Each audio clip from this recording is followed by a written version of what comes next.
All right, everybody, welcome to Phonogenics 101. I'm so in the mood to do this podcast tonight. All day long, I've been looking forward to just getting into my little closet and talking about Joni Mitchell's Turbulent Indigo. So thanks to all the YouTube subscribers and to my Patreon subscribers, some of which are in this channel. So thank you so much for supporting this podcast. That's really awesome. For real. Especially that 5th of the month when I get that deposit, I'm like, oh, thank you.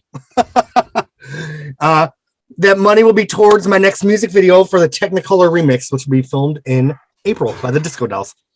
So tonight we have done 60s Joni, we've done 70s Joni, we made it through 80s Joni. It took us 2 sessions to get through Night Ride Home.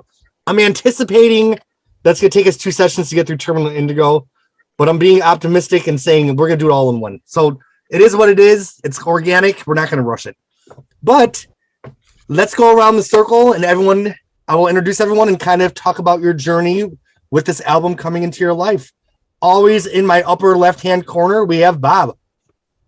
Hello, Bob Mueller, Greenville, South Carolina. With Night Ride Home, Joni was back on my radar screen. So when Turbulent Indigo came out, I pounced on it. And it's dark, but it's brilliant. I think Joni at this point has said, okay, here's where I'm at. She's always moved forward. She's never tried to do what she did before. I think she builds on Night Ride Home, at least in terms of the guitar shuffle style, but brought much better songs to the party this time around. Not that Night Ride Home was weak, but it was certainly not what Turbulent Indigo was. Really, really strong record, very emotional, and we'll get there. But there's still moments on this on the CD that I can't get through without getting emotional and breaking down. So yeah, I love it. I experienced that today, Bob. I put it in the CD player and I haven't listened to it in a little bit. I'm like, holy shit. This is a tough one in some spots. All right. Next we have Dave and Robin. Hi, I'm Dave Blackburn, Robin Adler. We're in north of San Diego, California, and we are Joni Mitchell people, like everyone here. I love this album, and so does Robin. We just listened through it again a few minutes ago, and it sounds fantastic, and the songs are really interestingly put together. There's a lot of fascinating sonic spaces going on. There's some memorable lyrics. She's got a cast of expert players. She always has, but this was kind of LA's finest in 1994. And so yeah, we're very into it. All right. Up next we have Chris. From north of New York City. Wow. I think I was probably in Los Angeles at the night this album was released, and I ran over to Tower Records and bought it, on the stroke of midnight when they could, I guess it was Tuesday morning, AM, 12:01 AM. And this album, to remind everybody, won 2 Grammys. One for best pop vocal performance, and the other for the art direction on the jacket, the packaging for it. Now, the disc itself, and we'll talk about all the packaging and everything, was the early ones released were supposed to have come with a little trinket, which mine did not have, that I wound up, years and years later, rummaging through eBay and stalking it until I finally found one here. I hope it's not blinding you. But the album blew my mind. It seemed to be a continuation of that magnificent, guitar work. In fact, overall, I think some of her best guitar work ever is on this record.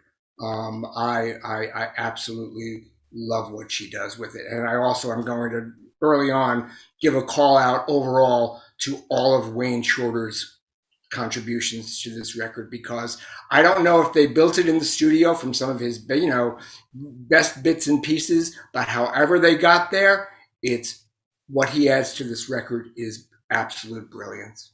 That's kind of all I have to say for now. All right. I don't know if it's safe for him to talk because he's driving, but Jack is next. Jack Merkel, on my way to the Old Town School of Folk, which actually does have a Joni Mitchell reference. When they first built their latest auditorium, Joni Mitchell, it's like a 200 or 300 seat auditorium. Joni Mitchell was the person who performed at the inaugural concert. Tickets were selling for, it was like a charity thing to raise money for them. We're selling for $5,000 a piece, and I was like trying to decide whether I should take a mortgage out in order to go, and I didn't go. And I learned later that people were selling tickets outside the place for like $50, and I was like, damn, why the hell didn't I drive down? But anyway, that's Joni's history at the Old Town School of Folk. Would have certainly loved to have seen that show. Would have been amazing. As far as Turbulent Indigo, I agree with everything that's been said. I think this, I thought Night Ride Home was definitely an improvement over some of the previous albums. This took it up an even further notch. Regarding the ear in the CDs, I think that wasn't supposed to be in all of them. I think it was kind of like if you were lucky, you got one kind of thing. So I don't think yours was defective, Chris. I think you just weren't one of the lucky few to get one in the first batch. It was like random, like you, I also did find one on eBay several years later. So happy about that. I love the artwork on it. I was able to buy one of the signed lithographs at one of her shows. It's probably my favorite self-portrait of Joni, her take on Vincent van Gogh. But to me, this was really an absolute return to form for Joni Mitchell. And that's probably all I should say as long as I'm driving. Thanks, guys. Thank you, Jack. All right, next. I believe he's been with us since the beginning. Our friend Mark Scott. You were there for Song to a Seagull, weren't you, Mark? Yes, I was. Yep. Awesome. So for some reason, I had to leave during the second part of it because somebody started the rumor that I love Pirate of Penance. And I like the song, I do. But this record came out at a peculiar time of my life. It was a time when I felt that everything I dreaded and everything I feared had already come true. So it was, I listened to it a lot in the beginning and finally had to stop. And I don't listen to it very much. I love the record. Everything that everybody's said so far about it, I agree with. It has some absolutely beautiful, deep songs on it. And the production is great. And I don't know why I didn't wear my Turbulent Indigo t-shirt. Maybe I'm going to have to turn the video off and change. But anyway, I'm just north of Seattle. And I used to be Mark in Seattle on the JMDL. Anyway, I'm done.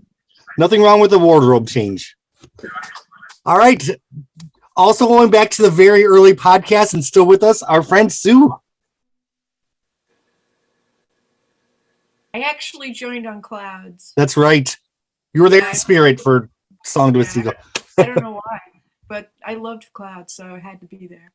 But this album is like, the only thing I could say about it is that the reason why it's my favorite album is not so much, that any of the other albums that I adore are less than. It's just that this album changed my life. I was in a place in 1994 where it was a really, really a bad spot to be in. And I got this album and I became obsessed with learning how to play these songs. And I became obsessed with hearing, I joined the JMDL. I hooked up with Wally Breeze and wanted to help as much as I could to be a part of whatever Joni Mitchell was about, because this album changed my life.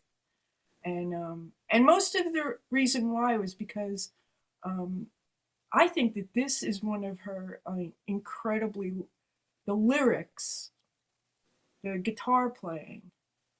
And I was listening to it today too, and I mean, I feel like she should have gotten an Academy Award for Best Actress just by reciting these incredible lyrics. It's like you're watching Medea or something, you know?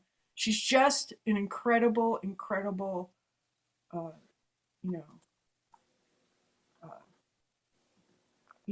we were talking about it last, that whole I'm not a statue in a park. Well, as far as I was concerned, she had turned into my total guru, and, I needed to do whatever I could to, and I didn't even really know what I was doing. I was just like, I want to learn all the songs. I want to do this. Then I got the idea for this database thing, and it all happened because of Turbulent Indigo. And so I love every song on the album.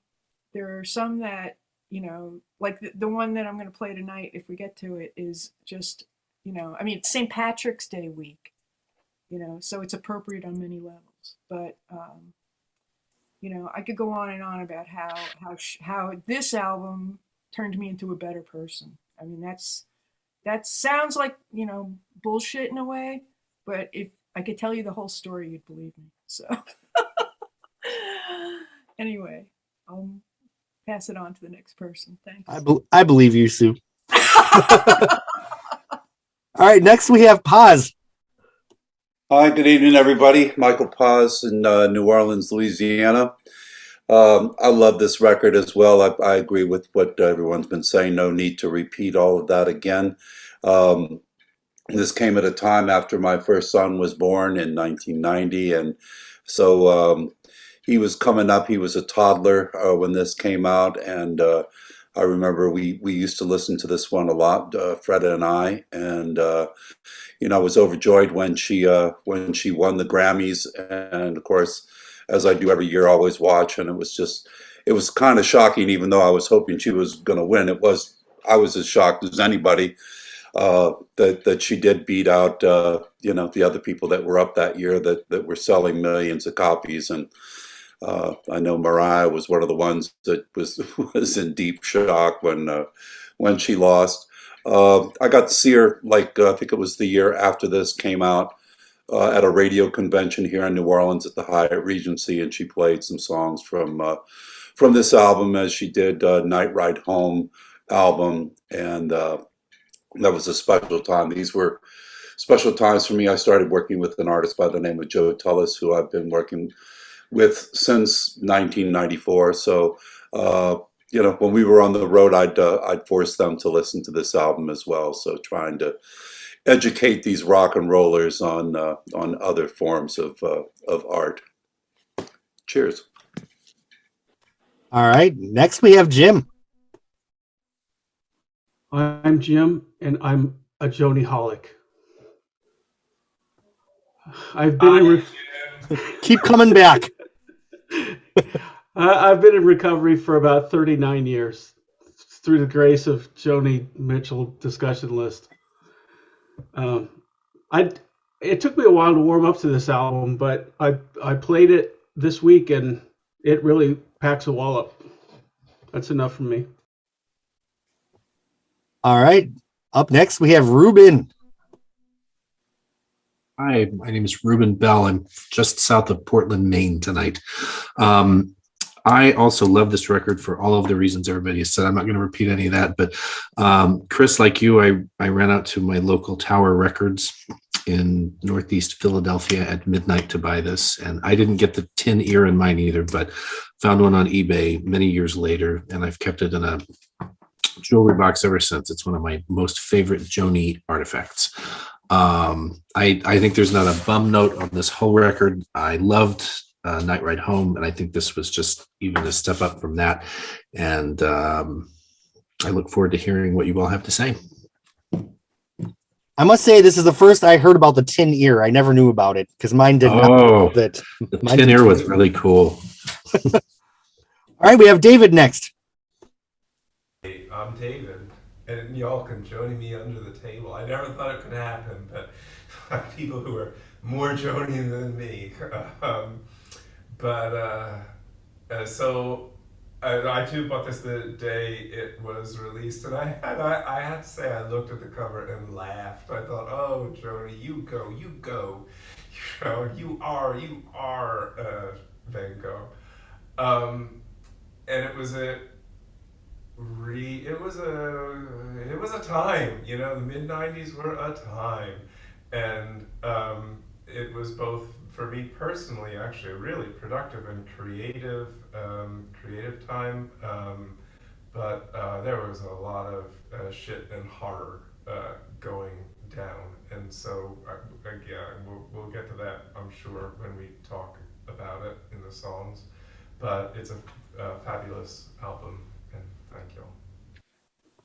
All right, and last but not least, in my bottom right, our friend Jahida.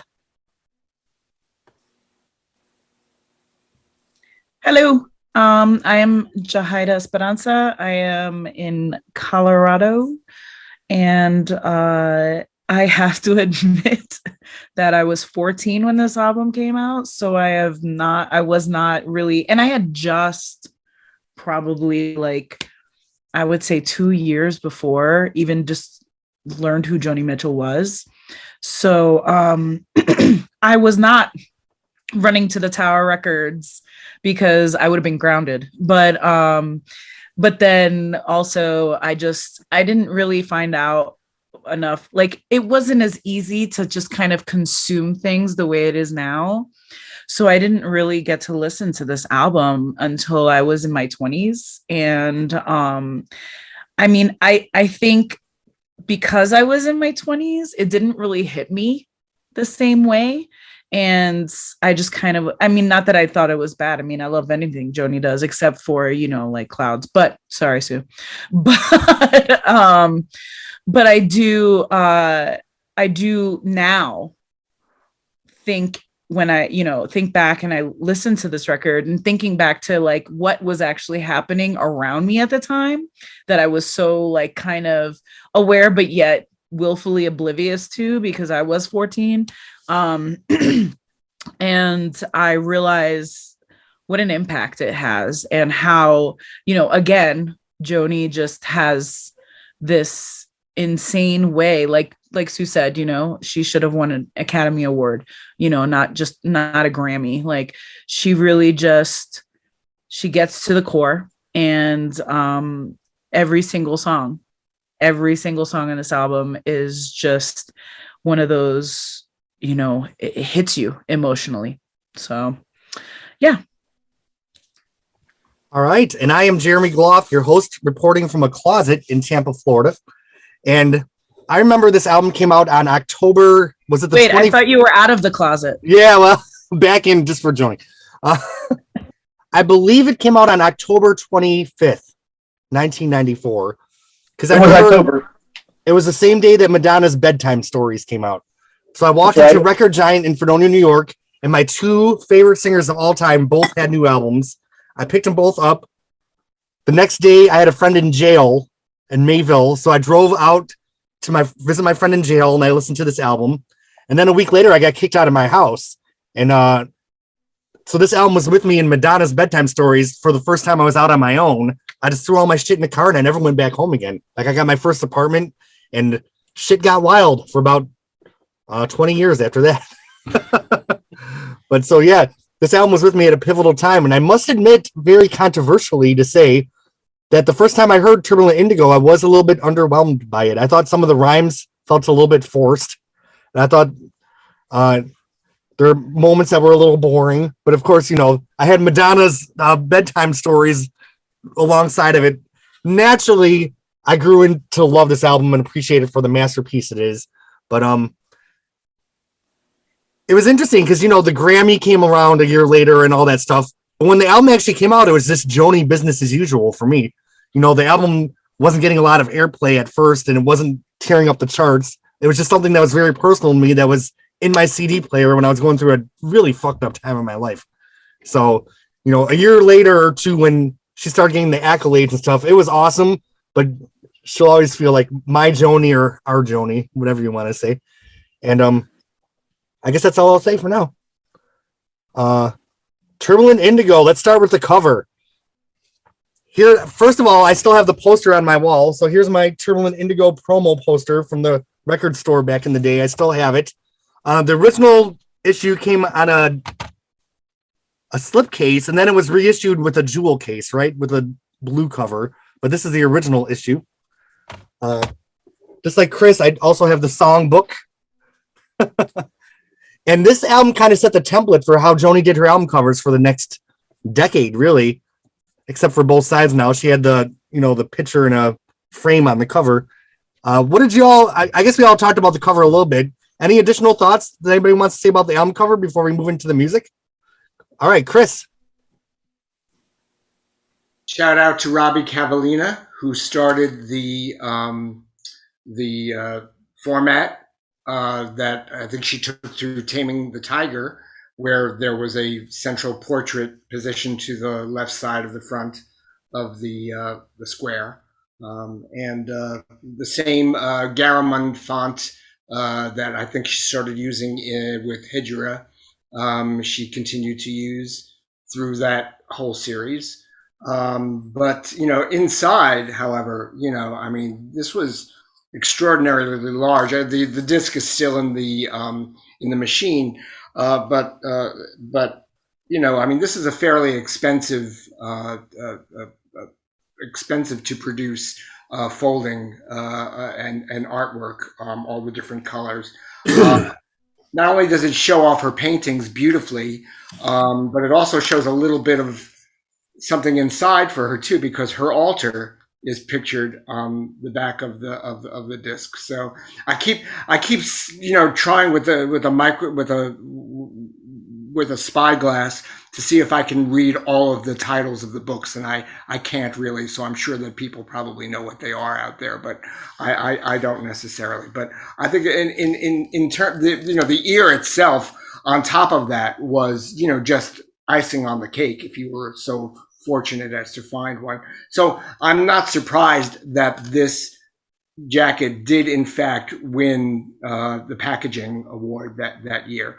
What's interesting though too is I have to call this out. This particular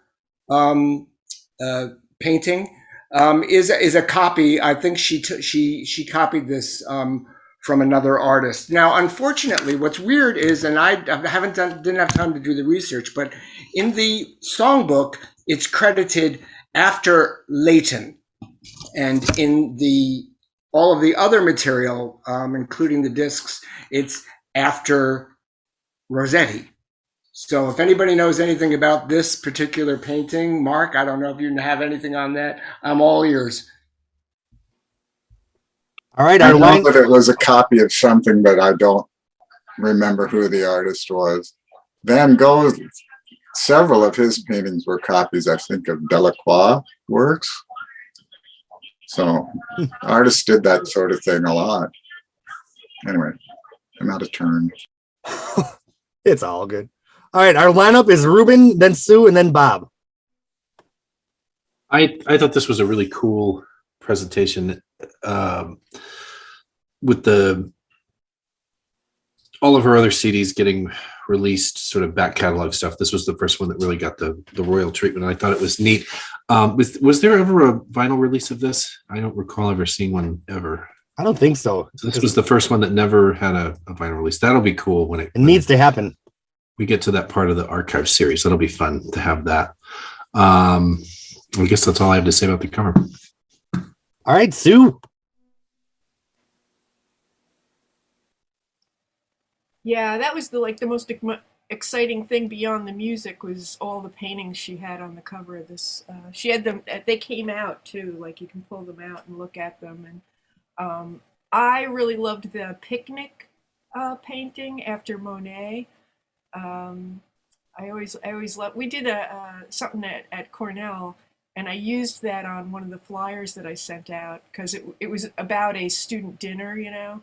So I mean I always incorporated Joni into all my stuff that I did, but I was looking at on JoniMitchell.com at an interview she did about for the Globe and Mail, and she talks about this the Van Gogh painting, and she basically says in the interview that she related to Van Gogh because she felt she was being ignored by the music business the way, you know, Van Gogh had been ignored by the art business in those days. And so she really related to him. What does it say here? So my work was being rejected, whereas mediocre work was being accepted and elevated on the basis of newness and youth. And you know, obvious mercantile speculation ran in that direction. So rather than physically cut my ear off, I did it in effigy. And then in parentheses it says huge belly laugh. So Oh my gosh. yeah, she's pretty funny, but yeah, the paintings. I think that, you know, she was doing a lot of abstractions in the '80s, and now this is like a impressionist, really, change in her painting, more figurative, which I really like, actually. All right, Bob. So yeah, I mean, the artwork's great. There was a couple of promotional items that they put out with this record. One was a book of matches with the TI, what Chris is holding, the postcard book.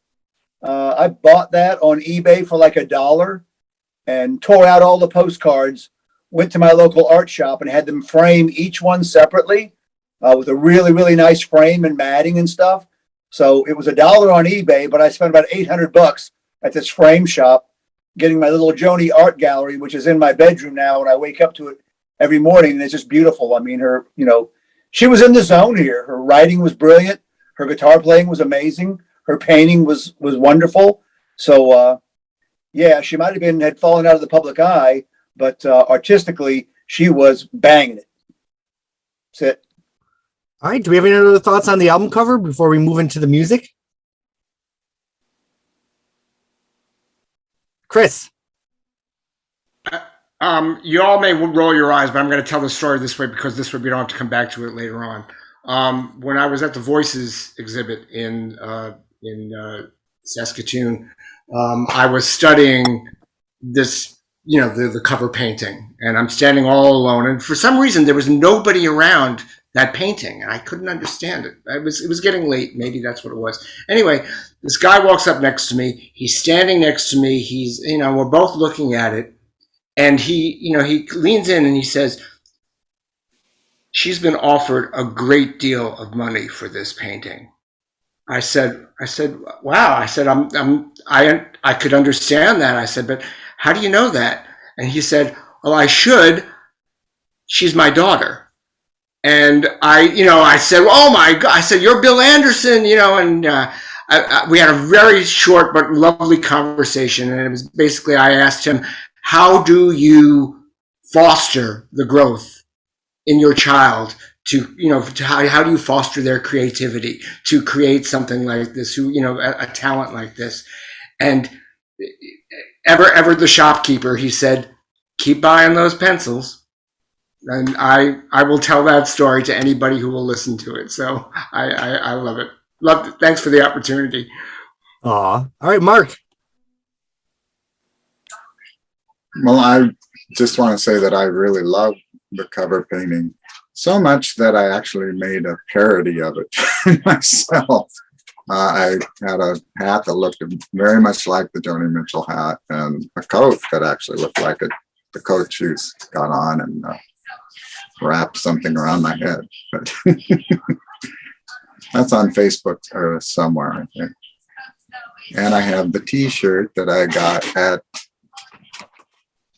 I think it was the Gorge concert in 1998. I love it.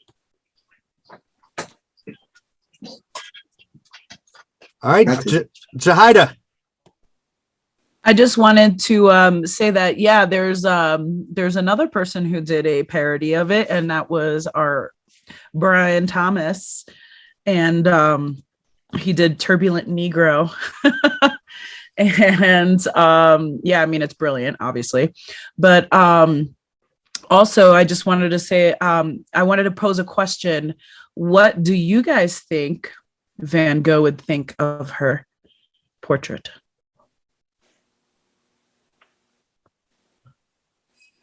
He'd be like, those young people always trying to rip me off.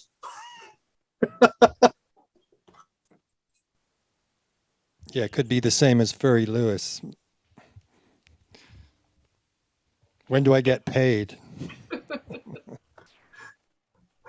All right, Jack, I see your hand up. Yeah, just getting ready to head into the concert. Wanted to say goodbye. I do agree. I love the artwork on this album. I love this phase of kind of the impressionistic stuff. And I do remember that self-portrait you did, by the way. It was a classic. So anyway, have fun. I'll check in after the concert's over see if you guys are still at this madness, and if so, I'll join in. Talk to you Enjoy guys the all show. later. Enjoy the show. Bye. Hey, Jack. All right, so when Turbulent Indigo came out, I guess I would have been 19 years old. And my best friend was this girl named Ann Fearman, and she's on some of the other Phonogenics. She's not a Joni Mitchell fan. she came onto the Madonna Erotica podcast and ripped on the album the whole time, which of course it has the highest views of all the Madonna ones now. But at the time, Ann was, you know how you have that inseparable best friend? And I loved Joni Mitchell, and she loved Leonard Cohen. And she would torture me with that Future, the album of his, The Future. And I got her back with Turbulent Indigo. So my impersonation of Leonard Cohen at the time was, because that's what it sounded like to me. And she always got me back by saying, strung tight, strung tense. And that was her commentary on Joni. So just thinking back to my teenage years, and by the time this album came along, Joni Mitchell was a living, breathing part of my life with a new album, and it's great to be in that part of the discography. So let's go to Sunny Sunday. You put on the album, and clearly this is not Dog Eat Dog or Chalkmark anymore. You can actually hear Joni's guitar front and center. This song is, I just listened to it in the car earlier. What a perfect little snapshot of life. And what a great way to start the album. This song is perfect. And just how subtle the production is, just when the bass comes in and when the drums come in. There was so much clutter in so many of Joni's productions, even Night Ride Home, it seemed like in Sunny Sunday and this album, every note counted. And there was just a lot of space and a lot of breathing room, which to my 19-year-old ear, I'm like, oh, this is a little boring. But listening today, I was like, holy shit, everything is perfect. So Mark's got his hand up. Mark, get us started. I don't remember who it was, and if it was on Facebook or on the email list, but somebody asked once what your favorite Joni Mitchell portrait song was. And I said this one, just because it's a sketch, really. I mean, there's so much that you can read into it, and yet I don't know. I just love this idea of this woman. I see her living in some apartment in LA near the freeway that's like a motel. It's like a strip mall or something, and there's a street light that shines right through her front window, and it pisses her off. So every night she takes out her gun and stands in the door, and of course she always misses. And it reminds me of when I was younger, and I used to sit on a friend's porch, and there was a street light in front of the house, and we always used to talk about how we were going to throw a rock at that street light and put it out. We never did, of course. But this character, this woman, she dodges the light like Blanche Dubois. You know, there's something all tied up inside of her, and the thing that's going to release her is apparently shooting out this street light, and it's a symbol for her, and I love it. I just love the fact that it's so open-ended, like you were saying, Jeremy. There's a lot of space in there, and you can read into it what you like. totally a stupid observation, and don't judge me, everybody. Well, you can judge me because it's so stupid. But the relationship was ending for Joni that started underneath the streetlight. So maybe that's why she wanted to shoot it out. All right, Bob, you've got your hand up, and then Chris, and then Sue. Yeah, this is a wonderful portrait song, and I think it's so concise. It's just a little over 2 minutes long. Every line is valuable in this song, and it lends itself to further conversation. You know, I mean, Joni says she aims at the streetlight, but does she really? Is she afraid of what will happen if she actually hits and has to leave? You know, so people have made these promises, whether it's to God or a Christmas tree or whatever it might be, saying, okay, if only I can get this to happen, I'll do so-and-so. And sometimes it happens, sometimes not. Sometimes they don't want it to happen. They just say, well, I really wanted it to happen. But it's fascinating. I think it definitely evokes specific imagery. I mean, we all see the woman. We know what she looks like. We see the gun. We see the house. You see the street light. You see everything specifically, like a little 2-minute movie. And it always plays. And it's like, okay, does she really aim? Or, okay, I'm going to fire my gun. Tomorrow's a sunny Monday. And here we go again. You know, and I'm back, you know, just back where I started from. It's crazy, crazy good. All right, we have Chris, Sue, and then Dave.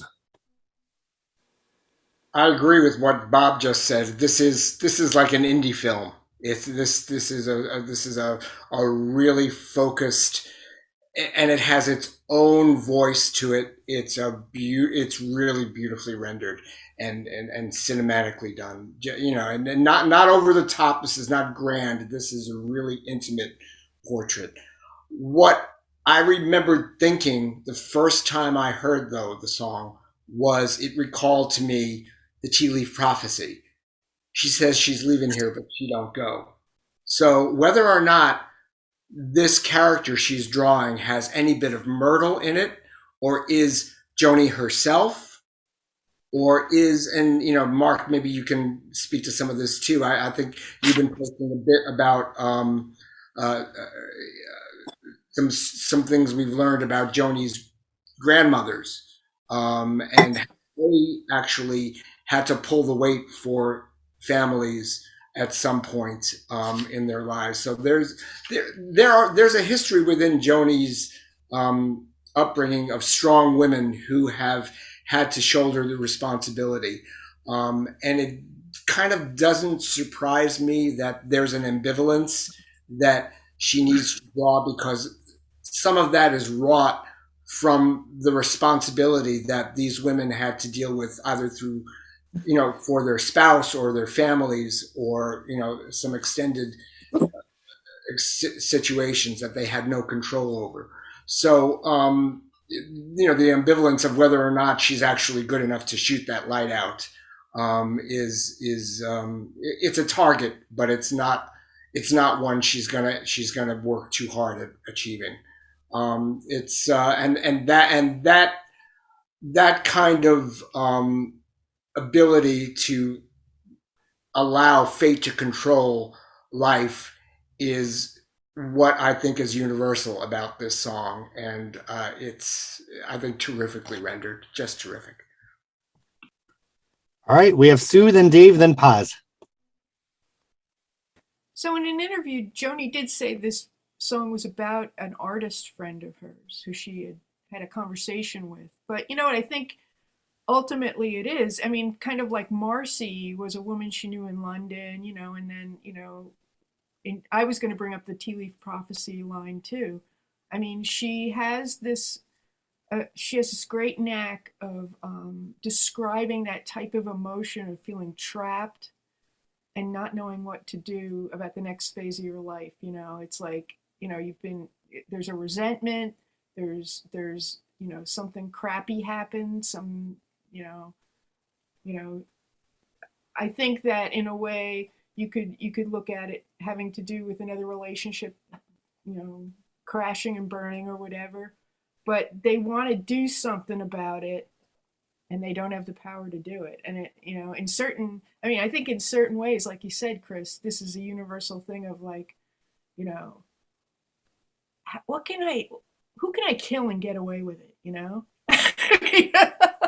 I actually I painted a painting once when I was in a bad way of three beautiful red roses, and I called it triple murder suicide because I was really angry.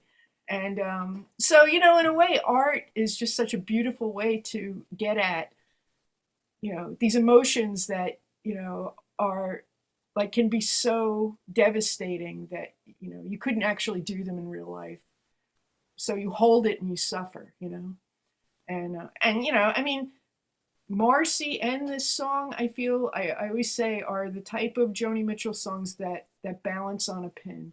You know, they're just the compositions and the music and everything just meld so amazingly. It's a perfect song. Yeah, I really believe it. Yeah. All right, Dave. Yeah, that's very nicely put, Sue. I was really just going to point out that the all the way going back to Marcy via Harry's House and maybe Edith, we've had these portraits of lonely women.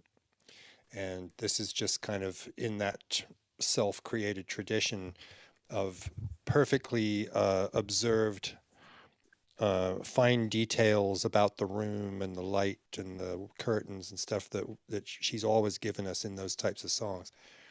And I can't tell whether she was drawn to those kinds of people, maybe since she's spent her life in the spotlight, whether she's slightly envious of people who can avoid the light, or whether she has compassion or what. But she certainly has given us a lot of these vignettes that are short films. They're, you know, 2-3 minute films of a person that may or may not have, she may have anything in common with.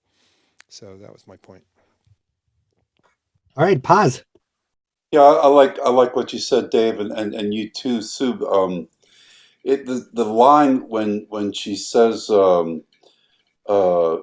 she waits for the night to fall makes me think that it's her, because, you know, she is a night owl, and that's when she thrives. And, you know, taking from what Dave said, I really feel like that all those people, Edith and Sharon and all the characters that are in her, I think that always had a little bit of herself in them as well, and that she was identifying with them, and that's probably what makes me, you know, identify with what she's feeling, or the way that it does make me feel or correlate.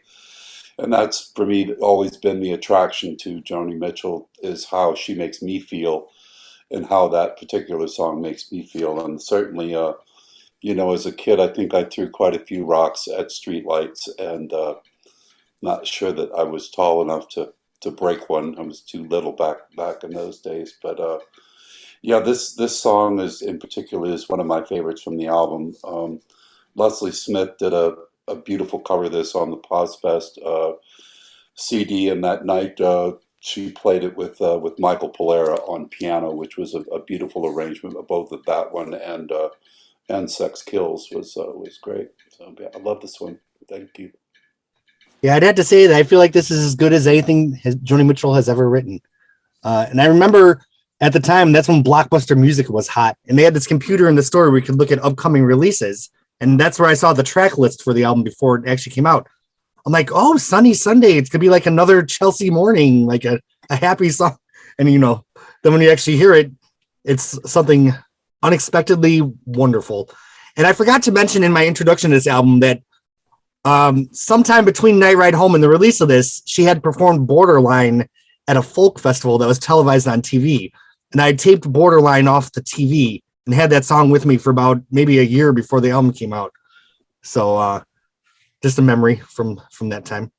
Did you think it was a Madonna cover, Jeremy? No, but I thought, you know, I did tell my friends, like, look at my two girls both have a song called Borderline. All right. Further thoughts on Sunny Sunday? All right. Jim. Yeah, I think everybody's right on this one. When I resurrected this one after not playing it for years, I was really very impressed with it, and my gosh, and hearing how everybody kind of peels back the onion in different ways is really terrific for me. So thank you all. Do you ever feel like you're still aiming at the street lamp in your life and you just haven't hit yet? One thing I loved about this album, and when I listened to it earlier today, is how Joni's more mature voice is just really up front and center and unapologetically naked in the mix and beautiful. I just love the wisdom that her voice brings to these songs. It's just the perfect package. Reuben. Yeah, I just wanted to say I think this is a great album opener, and this is a kind of a dark album, and this is a kind of a grim song with an oddly optimistic outlook to it in a way. Is this one of the ones she talks about was written in the, I'm never going to remember this, there's some sort of forbidden chord she mentioned in a couple of interviews around the time. Tritone. This is the song that she was talking about, that wasn't it? I'm not musical. Does anybody know what she meant by that? Dave could maybe say, but it's like the devil's tritone. Well, that's a long conversation. That tritone is not in this song, but it is in every dominant seventh chord. So every blues has lots of tritones, and but yeah, that's sort of a debunked myth about the Catholic Church and the tritone. But it's a fun story. But anyway, there's an interesting chord in this song, which is called the flat six major, and it's actually the first chord of the song, or the first chord that she hits right as the vocals enter, rather, and so that is a nice feature. It's in the same tuning. I forget what key it's in, but it's in the Night Ride Home tuning. Is it in C, Sue, or is this in D flat? But anyway, it's the add 9 tuning. If it was in C, it would be C, G, D, E, G, C. It's like D flat here. D flat. Okay, so capo 1. I have a guitar that I always keep in that tuning, and if you use a capo, you can play 15 or 20 of her songs just leaving a guitar in that tuning. So I've dedicated one guitar to that, and it's kind of fun to have, so that you can just pick from all those songs. But yeah, it's a very cool guitar part, and it's got this very kind of stumbly kind of syncopation in the right hand too, which I think she'd done that on Cherokee Louise. So we'd heard it before, but she had kind of perfected it where it's almost hard to tell where beat 1 is because it's so stuttery. And she uses that technique on other songs on this album too. So rhythmically, she was trying out a new thing. I mean, it's in 4/4, but it's divided up in interesting ways. All right, Bob. Oh, Mark, your hand is up before we go to the covers.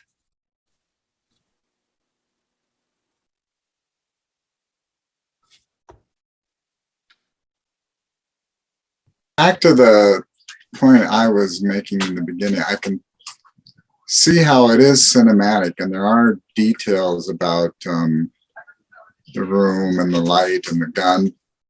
But as far as the character herself, I don't think she really tells us much about this woman.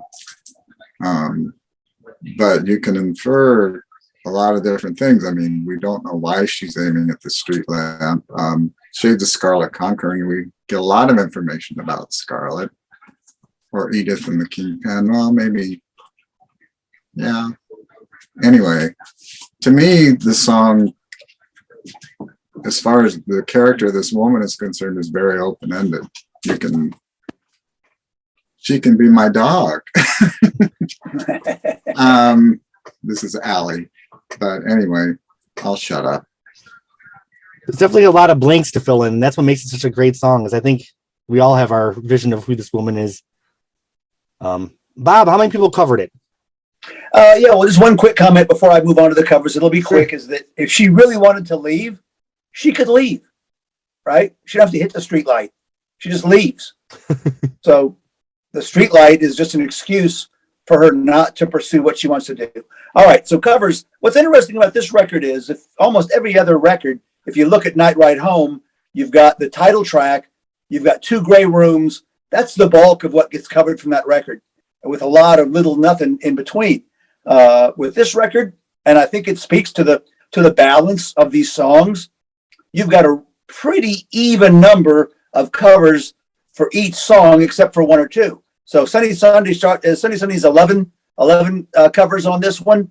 First done in 2002 by our friends Henning and Christina, otherwise known as Big Yellow Taxi at the time. And as like I've always said before, Europeans are much more attuned to Joni's work past 1980, the 80s and 90s stuff they're familiar with, whereas American artists think that Joni stopped with Court and Spark. From Denmark comes the first cover of Sunny Sunday with a total of 11. Bob, not to pick a raw nerve here, but when I was driving in my car listening to this album, there's a lot of American contemporary artists covering earlier Joni Mitchell songs. I won't say any names, but so many of these songs on this album are so ripe for covering right now with their topics. I mean, sure. What better time to cover these songs? So that's all I'm going to say. Speaking of covering these songs, Paz, do you want to do a little sound check before you rip into this one? Can I just ask Bob one question? Sure, go ahead, Chris. For the folks who have covered this song, do you think that they're heavy in what I'll call artists who do cabaret style work? Let me look at the list. Yeah, you got Theo Bleckmann. You've got a couple of German folks. Some recent stuff. The Joni tribute. It was called Portrait Songs of Joni Mitchell from Karen Young and Marianne Trudell. It's definitely that style. So these aren't any folks who would recontextualize it to something else. So in other words, they're keeping it within the portrait realm, within that kind of torchy, intimate, personal. Yeah, I mean, it certainly set itself up for a cabaret setting. All right, pause. I'll do a little pause here. All right, Michael Paz with a version of Sex Kills.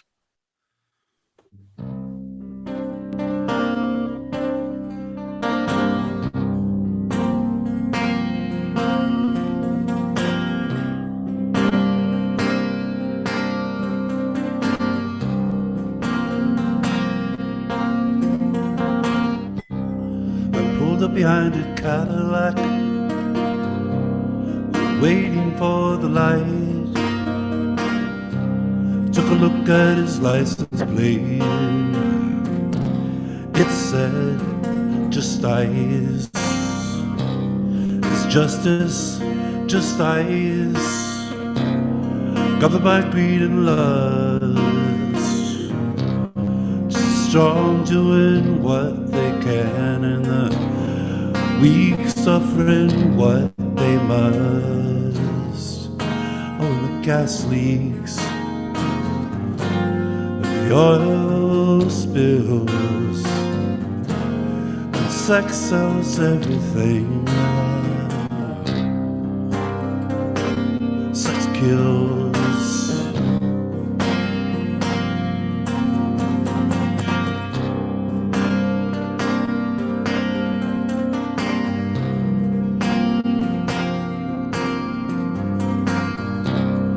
Doctor's pills give you brand new ills, and the bills bury you like an avalanche. Lawyers haven't been this popular since Robespierre slaughtered half of France. And Indian chiefs and their own beliefs, the balance is undone. Crazy ions, you can feel it out in traffic.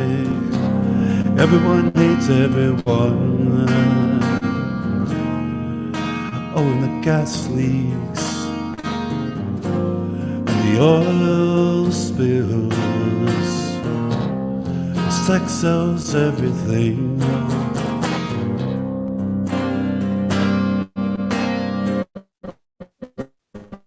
Sex sells.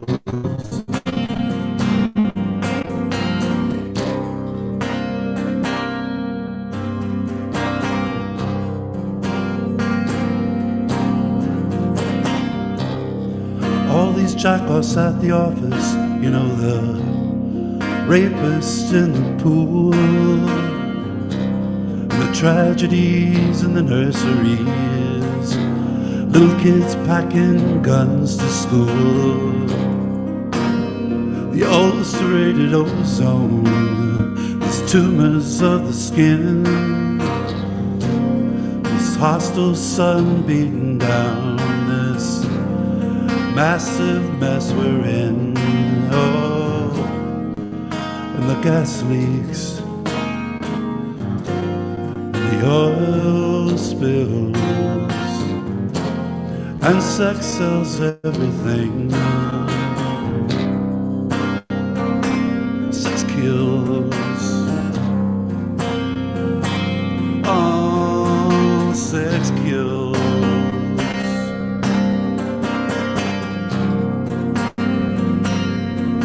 Oh, sex kills.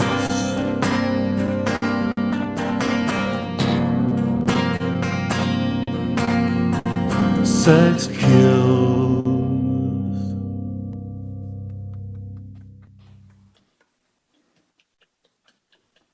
Yeah, Pods. Thank you. Woo! Beautiful. Fantastic. My God. I remember Joni doing that song on Jay Leno, correct? Is that where she did it? Yes. Yeah. It was And blistering. David Letterman too, didn't he? Yeah. Or I can't remember which one, but I think she did. And Michael I think used it to was add the line Letterman. about BP on that song. Yeah, back When when, Gulf they had Horizon the was BP oil happening. spill, yeah, I took the liberty of changing her lyric and took a swipe at the BP people. I remember doing a fundraiser for all the victims of that oil spill, and they gave us T-shirts and it said "fuck BP" on the front of it. So I wore one of those to Mikey's one of his soccer meetings, and it went over like a lead balloon, especially in the Republican neighborhood I was Ooh. in. you go, man.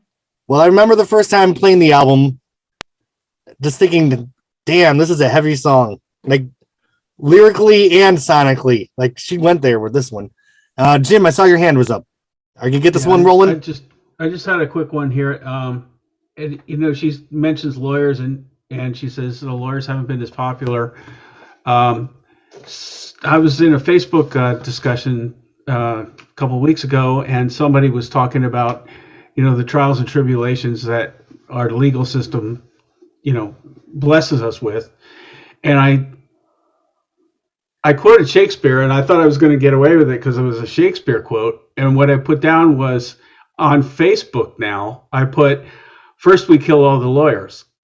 And I've been in Facebook hell for 30 days because of that. So beware. The machine doesn't care. All right, Bob. So a lot of our songs on this record are about a single topic.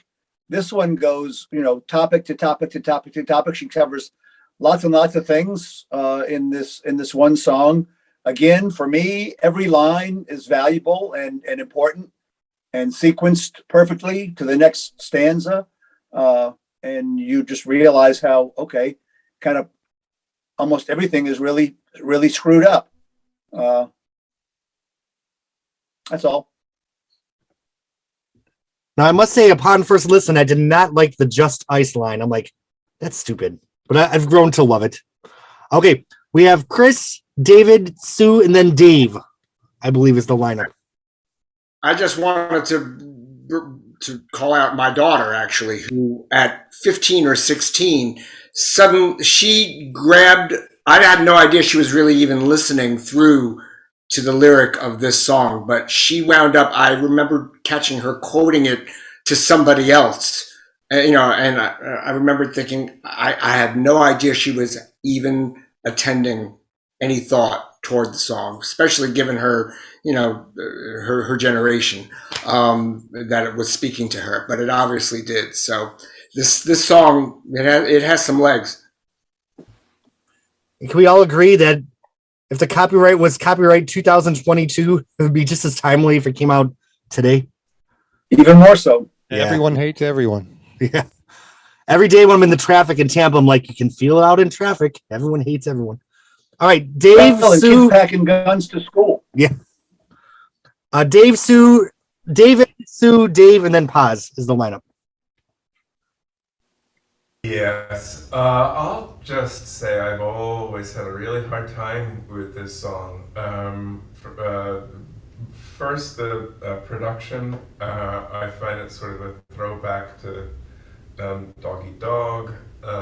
It's just, it is hard to listen to, and that, for me, and that really might be the point, I mean, it's not supposed to be a pretty song, I get it.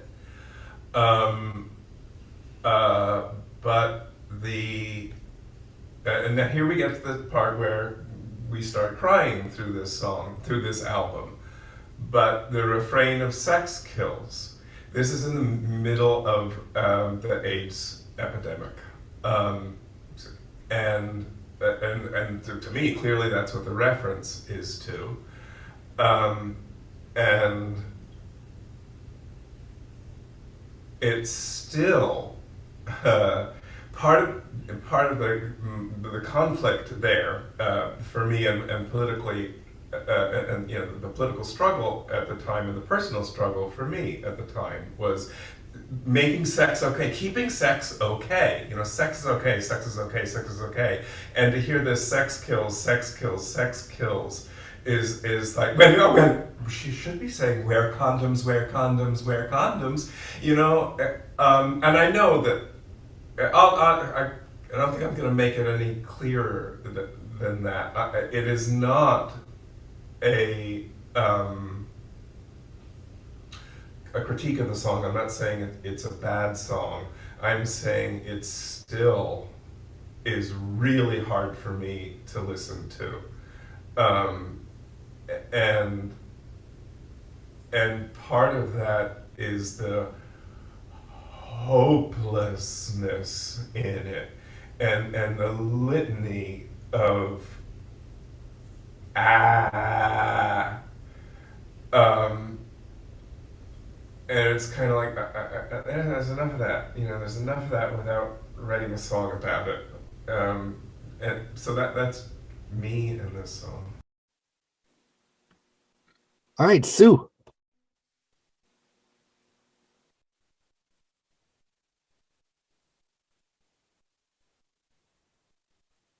Oh, you're still muted, friend. Sorry about that. I just wanted to say to David that I feel that, but I feel that way about Not to Blame. I have a hard time listening to that. So I hope that comes across as feeling the same way, that hits the hard part for me. And sometimes I just don't want to deal with it. I don't want to hear it. But there's Joni, going for the going for the jugular, as you will. But what I wanted to say about this song is I do enjoy this song. I like to play it. It's a fun song. Fun song to play. The lyrics are dark, and I was going to also bring up. I watched a movie the other night with Naomi Watts, which I can't remember the name of it, but it was about a school shooting. And it was done in a really interesting way where all you really see of the shooting is her running through the woods talking to the cops, her son, and other mothers on the phone. And if I could remember the name of the movie, I'd let you know. But I found it really interesting, and that's still going on. Like we were saying, there's a lot of this stuff still going on. I mean, I think in a way, the impetus to this song was also the LA riots. I mean, I can't really remember exactly what year it was. I know it was early 90s that happened with Rodney King. So, it's just grab bag, And another thing I wanted to say, who mentioned about it being kind of, you actually, David, you did. You said it was a little bit coming from Wild Things Run Fast in a way. I just ran the tuning pattern, which is Dave was talking about with Sunny Sunday, and this song is in the same tuning as 4 songs on Wild Things Run Fast. So I thought that was pretty interesting that you brought that up, because it is in one of that tuning, and Dream Flat Tires, Moon at the Window, Man to Man. But yeah, I mean, for all the intensity, you know, this song is incredible, and I really love it, and I love Paz's version of it every time I hear it. So that's it. Did he say Wild Things Run Faster? I think he said Dog Eat Dog. I did say Dog Eat Dog, Oh, you did say Dog Eat Dog? it's the engineering, it's the screaming shit. Oh, okay, yeah. Oh, okay. I thought that somebody said Wild Things Run Fast. Yeah. Anyway. Now, I will admit, when this album came out, I'm like, oh, here we go again. More talking about the world. We already covered this on Dog Eat Dog. But as time went on, I kind of kept this song because it just sounds better than all those songs did. So this is the one that I kind of kept and lost all those other ones. All right, I think we have Dave, and then Paz, then Jahida, then Chris, and then Reuben. Say that 5 times fast. I share David's view of this is a very hard listen and more intense than you're usually in the mood for. And it's also unusual for Joni to be so overstated. You know, she's kind of the master mistress of the deft line and the understatement, but this is punk.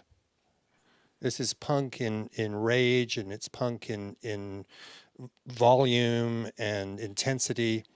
And you know, I remember living in England when punk actually arrived, and you know, overnight it was the critics all anointed it as the real thing, you know, the real spirit of rock, and swept away all of the sort of talented musicians that could actually play and write songs as pretentious.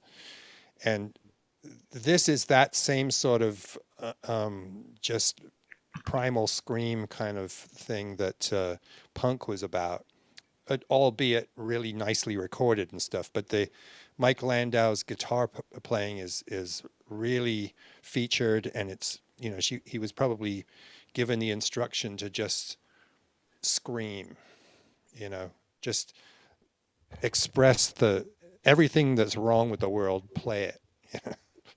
So he had the right effects to do that. And the drums, of course, are very bombastic, and fortunately they're real drums, but they're but very warrior. You know, talk about Burundi. I mean, this is actually kind of taiko drum, war drums. And so, yeah, on so many levels, sonically, lyrically, and vocally, she makes no attempt to sound pretty or like a good singer on this. It's all just kind of unbridled emotional rage, I think. And there's a lot of dark songs on the album, but this one's dark and vicious. So it is a tough one to listen to unless you're ready for it. I agree with a lot of what you said, Dave, you know, especially about being punk and, you know, Joni not really going there. And David, I feel your pain very much, and I'm sorry that it does make you feel that way. I had a very dear friend growing up in grade school, and we went away to high school together. His name was Ronnie Reyes, and he was one of the first victims of AIDS, HIV, back in the mid-'80s. And, you know, it was very hard to lose somebody that you grew up with and that you know, we loved Joni together. We loved a lot of different music, and he was particularly fond of Barbra Streisand, and I remember him singing People in a school recital. And so, you know, once again, you know, when I think about this song in particular, very often I will think of Ronnie, and I will think of all the people that I've lost to that dreadful disease. And to fortunately, I don't know any parents or anybody that has been killed in a school killing, which is another horrific thing that comes from that song. I agree too with what Sue said about playing it. I really do like to play it. It's kind of cathartic in a way, because it's kind of sticking my nose up at all the injustice and all the sadness and ugliness that is in this world, despite it being a wonderful world, as Louis Armstrong often says. It is cathartic when you snub your nose at it, and when you think about the strides that we've made and that people are now living with HIV and overcoming that dreadful disease. And the dark thing for me currently is, and I started to do it today because I often do, as I did at the Pause Fest 3 when I played this song with my children. My son Julian played drums, and Mikey played the turntables, and then one of their best friends, Alex, played lead guitar. And it was really one of the the most wonderful times of my life to be able to play with my children and their friend and express something that I think hopefully took a swat at companies like British Petroleum that dumped millions of gallons of oil into the Gulf Stream, and what that's done to our ecology and everything here. From Joni's darkness all the time, a lot of these sad songs for some reason heal me, and when I play them, they are healing. So that's my 2 cents there. All right, we have Jahida, then Chris, and then Reuben. Well, first of all, I just want to apologize for not having my video on, but I just don't feel like it today. Also, the song, I think it's really interesting how it juxtaposes with another of my favorite groups back then who were doing political type songs, but in a lot more of a poppy sense. And I know you guys are gonna be like, oh yeah, this is where you can definitely see her age, but Delight. And they were quite political at the time, with Infinity Within, and then slightly less so with Dewdrops in the Garden, which came out the same year as a Turbulent Indigo. That was more about, okay, shit sucks, let's do drugs and have fun.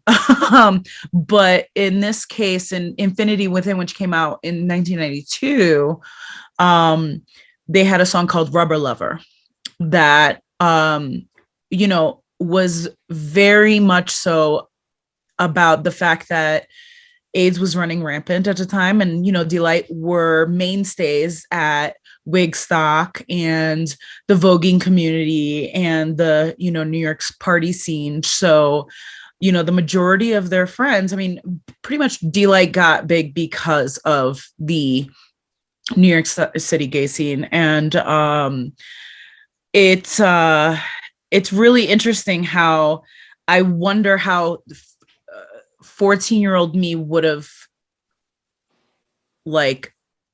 listened to Joni and processed it, because it was so dark, and would I, in my 14-year-old sense, have said, oh my gosh, she just sounds so upset about everything, whereas now I'm like, fuck yeah.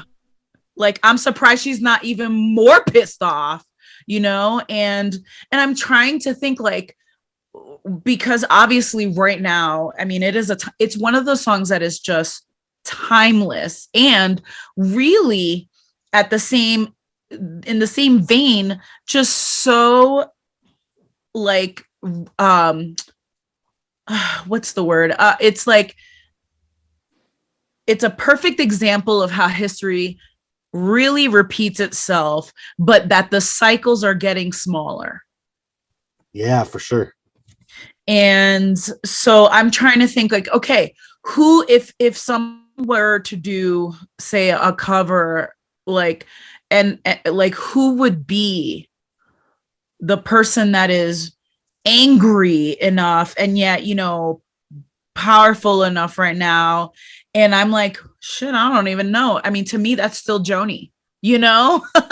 Like, I'm like, she's still the only person I can think of that would do this song justice, and or justice, I don't know. But really, it's about like the fact that yes, her deeper voice came in, you know, from the years of, oh yeah, sure, I'm sure it was not the smoking, but yeah, no, it was the smoking. But it really lent itself, because even though I know everybody likes to say, okay, well, she wrote Both Sides Now in her 20s, or not even, right? Like, I don't remember what year, how old she was, but she wrote this song and she sang it, and she sounds like this young kind of, you know, flowery ingenue, but she's singing such a deep song. Whereas like, if she had still had that voice, would the message in the song have come across so, you know, in your face, hit you over the head, you know, just kind of not, I wouldn't even say Chicken Little, just simply because she's fucking right, you know?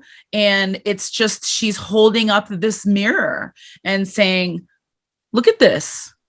Look at how far we've come, you know? And hell, you know, she grew up in the time of free love and everything, but then what happens when free love is gone? You know, what happens when those actions that we've taken in the past come back to essentially bite us in the ass more than anything? And this is not a, you know, a denigration of anybody at all, obviously, you know what I mean? That's not my intent. It's not anyone, it's humanity as a whole. And the idea of, you know, people just kind of kicking things down, kicking that can down the street until all of a sudden, oh shit, here it is. And I feel like this song is just so gut-wrenching in so many ways, and not just because, like, yeah, sex kills, you know, but also because it's everything in the song and how just so heavy it all is, and it has all been since 1994, before 1994, and every freaking year since, you know, and it only looks like it's only gonna get heavier. And that's all I have to say about that. The ghost of Joni's old ideals died on the news. Jahida, I do need to tell you that when this album came out, I was hanging out at a gay club in Jamestown called the Night Spot, and every night, the big highlight of the night is everyone would come and line dance to Rubber Lover on the dance floor.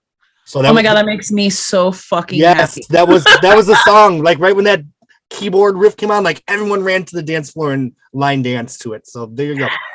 Fun fact, I literally listen, I listen to that album still on a very regular basis. And much like Joni, I'm like, wow, they had no idea how so much of what they're writing in this fun poppy style is still really extra relevant today, you know? Like, I encourage you all to go. It has the weirdest title, but I had a dream I was falling through the ozone layer, or a hole in the ozone layer. Seriously, you would be like, holy shit. So yeah. All right, we have Chris and then Reuben and then Mark. I'm going to try to keep this brief. I just want to sort of speak to some things that both David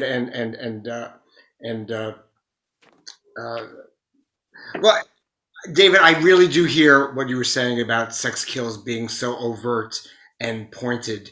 and Dave also said something to the effect of, it's punk and it's loud and it's again very, very pointed statements.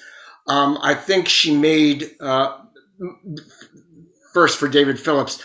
I think what has helped me over the years sort of back away from that edginess of hearing that phrase over and over again is to understand, or at least have the sense more as time has passed, and how HIV has become more manageable, and not the death sentence it once was, that the song is also an indictment of commercialism's use of sex and the misuse of gender and all sorts of things apart from the environmental concerns raised within the song. I think that that voice for the song has gotten louder as the HIV indictment has kind of sort of withdrawn from me. So in that regard, I've been able to embrace the song more fully. With regard to what Dave Blackburn was saying about the sort of the different style of writing for this, I think she made a very conscious choice, which was, if I'm going to be surreptitious about it, if I'm going to be subliminal, if I'm going to wrap it all up in pretty pictures and wordsmanship, I'm not being truthful to what I'm trying to say here. And I think that's why she chose what I think we're calling the punk route here, and being as direct as she was with this song. I really agree with you both. It was a rough listen for quite so many years. It still is from time to time.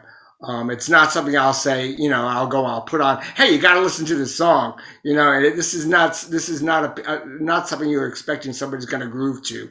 No, you're going to want them to join into the message. And those folks are few and far between, as we know. I had a thought, and I'm not sure if I can articulate this clearly, but I think sex kills in more ways than just physically, because the relevance of the song really hit me when I was listening to it today, because, in the gay world right now, all the kids have OnlyFans, which I'm all about sex positivity and body positivity, but with the go-to always being sex, it's killed romance, relationships, curating a longer term, deeper connection with people. So, sex is killing in that way too, because it's kind of undoing. Am I making any sense at all? Totally. It's telling you all sorts of shit that's killing you. It's not just that it's not just that you can get an STD and die from that. I mean, I've had sex with so many people because it beat being alone, but it killed my whimsical side, I'd say. And now I'm just this crusty, jaded person. Okay, moving on. We have Reuben, Mark, and then Sue. It sort of kills the innocence, and I think that's or the intimacy or something, when the sex is always that front and center, especially with OnlyFans and everything right now. I'm all like you. I'm all for sex positivity, but where does too much become too much? I don't know. It's like we're watering one garden, but not another one. And right. This one's flowering, and this one's like the weeds are just dying. And I was just going to say, I remember I was 20. No, I turned 19 in 1994. So this would have been my sophomore year of college, and I was coming off of 10 years of a really heavy dose of conservative Christianity at school, and then grew up in the shadow of AIDS. All that happened just prior to me becoming an adult and starting to have sex. And sex was not a fun thing to think about for me in 1994. I'm glad to hear you were out at the gay club, Jeremy, because I definitely wasn't, because I grew up under this shadow of everyone that was an adult in my life telling me that subliminally sort of gay people were bad, sex was going to kill you. And then here I am at 19 when I should be having lots of good sex, and I wasn't, because of all of this going on in the world. And I realized my experience is my own experience, but I hadn't thought about that in a long time. This was not being 20 was not a fun time for me because of all of this. And does anybody remember? I remember the phrase "just ice" being on T-shirts and stuff around this time, which is what she's referring to from the license plate. Does anybody remember what that was a cultural reference to? I was trying to figure that out too. I was just Googling it because I thought it was Eldridge Cleaver's biography, which is so long. I just learned or relearned. I'm sure there was something else going on with Just Ice. It was a title of something, but I couldn't find it now. And I just did the same thing and I couldn't find anything either. I sort of felt like at the time that Joni had missed a cultural reference here with the phrase "just ice," which started this whole song. But I don't remember what it was. Just Us too. Do you remember that? I mean, that's obviously it was a racial thing, meaning, where you go to court, that's all you're going to find is just us, because they're black people and brown people were the ones that were always being convicted. That's a recollection that I have, but I don't know anything about the Just Ice. Reuben, now that you're jogging my memory, just to put into historical context for anybody younger listening, even though I was going to the gay club in '94, we used to have to run from our car to the door because people would drive by and shoot at people going into the club. Because, it wasn't okay to be gay then. And I was so afraid of anyone from my high school finding out. I really thought that I'd be hung. So Right. I totally get that. Things have come a long way, and that's a whole nother conversation. But this album definitely came out in the midst of a lot of terror for all of us, I think, in our own versions of it. Mm-hmm. All right, Mark.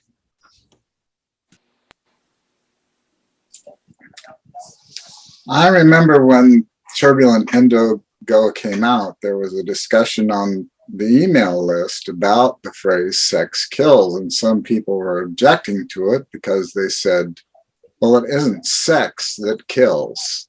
The actual act of sex does not kill. It's HIV. It's been really interesting to hear some of the younger people's perspective on this. And I grew up in Iowa, and you didn't tell anybody you were gay in the 60s and 70s in Iowa until I got to college and I was in the theater department. Nobody ever shot at me. There was one gay bar in Waterloo, Iowa, which was right next to Cedar Falls where I went to school. And it was across from Rath Meat Packing. And we used to go over there, but it was always sort of scary. And then I moved to Seattle in '78 and into the '80s. And that was the time when everybody just cut loose and, let's do it. Come on. You gotta, I almost feel like your sexual attractiveness and your sexual prowess were in the gay world were like a measure of who and what you were. And that was all kind of screwed up. I'm not sure where I was going with this, but it's real interesting to hear about the whole freedom being sort of the death of innocence and taking some of the, romantic aspect out of it, whatever you want to call it. It I don't know. I go back and forth. Back to the three great stimulants, right? Yeah. All right, sure. Sue and then David.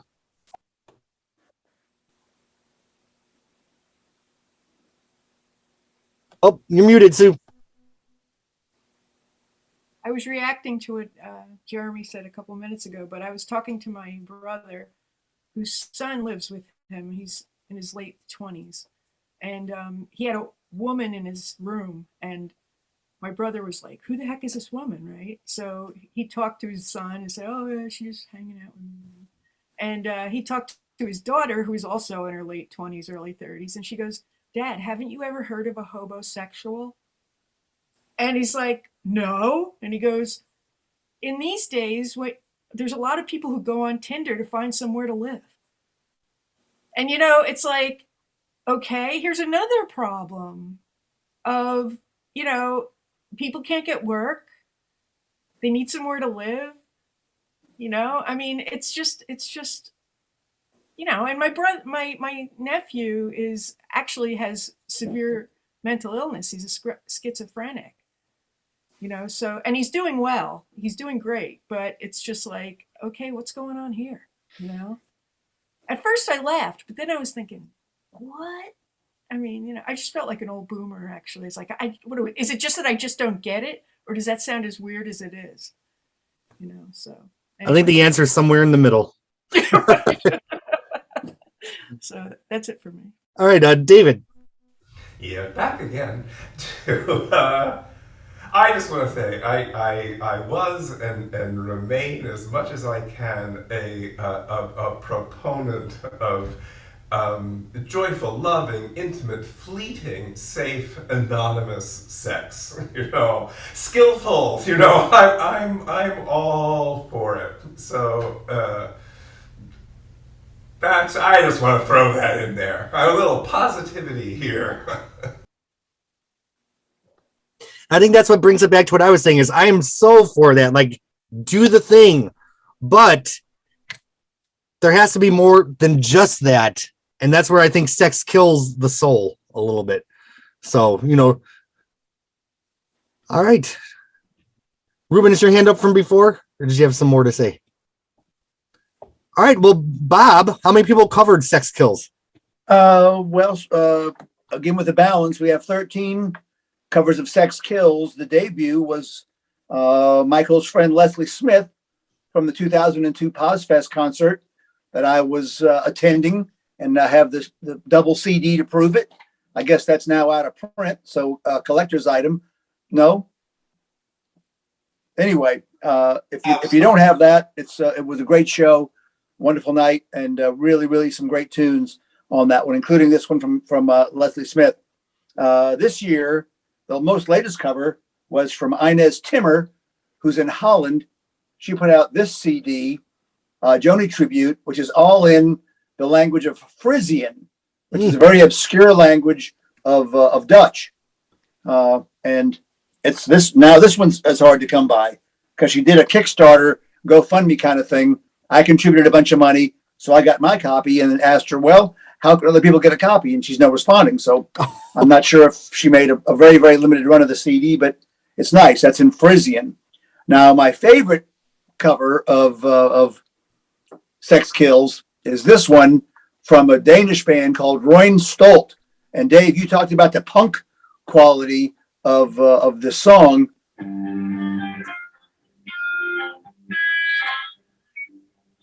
Can y'all hear it okay? A little bit.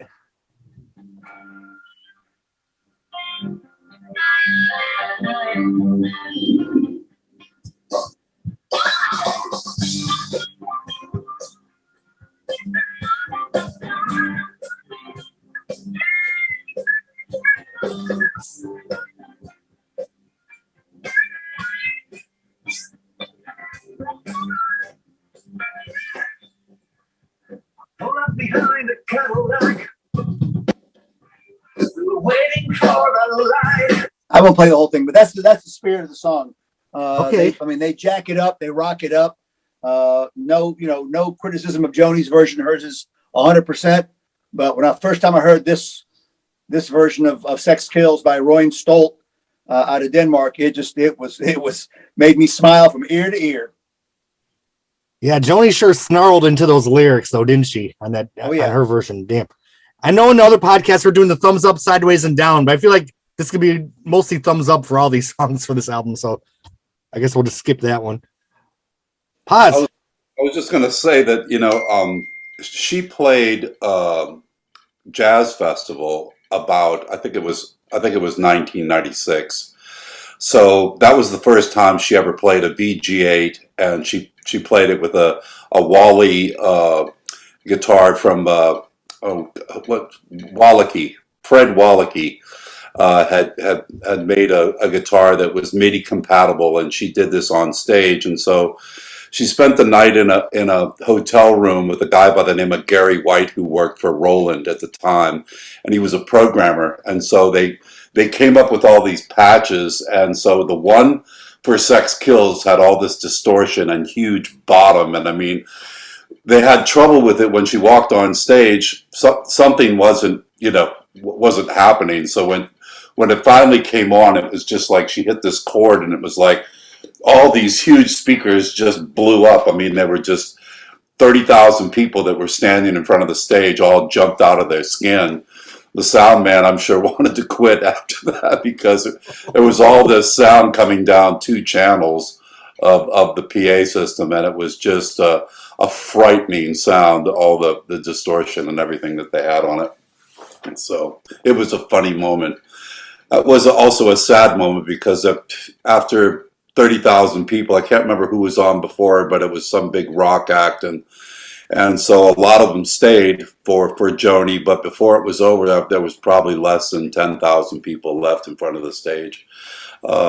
Everybody was wanting to hear something else, and she wasn't having it. She was doing whatever she wanted to do, as always, which we all loved. We were standing out there screaming our asses off. All right, so we've made it to track 3 on the album, which here's the CD single, which has a live version of Moon at the Window, and then the promo single, which has the radio remix. So this was the single from the album, How Do You Stop, which I believe was a James Brown cover. Am I correct in that? Yeah, that's correct. 86. It was Hartman and Midnight wrote it. James Brown did it in 86 on his album Gravity. It was kind of an obscure, it wasn't even a single from that album, right? No. Didn't go anywhere. And we have Seal singing here. So I will admit, before we go into this is probably my least favorite song on the album. I just never loved it, and I'm not a Seal fan. So I'm just going to step back and let everyone else take this one over. Anybody? Okay, I'm gonna All right, Dave. I'm gonna at least give a shout out to the guitar playing. The Stuart Smith and Mike Landau. Stuart Smith he plays with the Eagles, and or tours with the Eagles, and Mike Landau is the kind of the Larry Carlton of the 90s. They came up with this absolutely gorgeous electric guitar part that they play in unison, and it's just the back strums and the voicings and everything are just perfect. So whatever weaknesses the song has, this is a masterful piece of 90s production, guitar wise, and the rest of the song is pretty forgettable, I think. I do like Seal, but I don't think he contributes that much. But there's some fantastic guitar playing coming from those 2 guys. Has Joni covered? I know she covered, of course, Twisted on Court and Spark. Then she did the centerpiece of You're So Square, Baby, I Don't Care. But it's not very often Joni does a cover. So I wonder, with such a strong body of work, what made her put this song on this album? It does kind of pick things up after Sex Kills and gives a little continuity to the album. But definitely an interesting choice, which I still don't understand to this day. Sue. I can't remember exactly what year the album came out, the second album of Seals, but I just adored him. And I listened, my favorite song was 94. Yeah, 94. So it came out about the same time. Prayer for the Dying is one of my favorite songs of all time. And so I was really excited about Seal being on. I agree. It's just, he's just in the background. And they didn't actually appear together in the studio to play this. He did his version somewhere else, and then she put it on the album. So, but I do like this song. There's some, I like this song. And I was noticing that, see, one of the other things that's really amazing about this song, of course, I'm focused on the tunings. And she created a couple of incredible tunings for this song, for this album. And this song, Borderline and Turbulent Indigo are in the same tuning. And I think that it's just a gorgeous, gorgeous, lush type of tuning that I enjoy playing it a lot. And so that's all I got about it. All right, we have Bob and then Reuben. Yeah, so this unfortunately this song is kind of the clunker that shouldn't have been brought to this particular party. It's a pretty weak song. I think in responding to your question, Jeremy, why did she do it?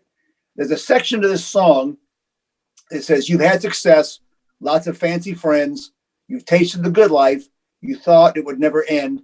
One day you're too young, then you're in your prime, then you're looking back at the hands of time."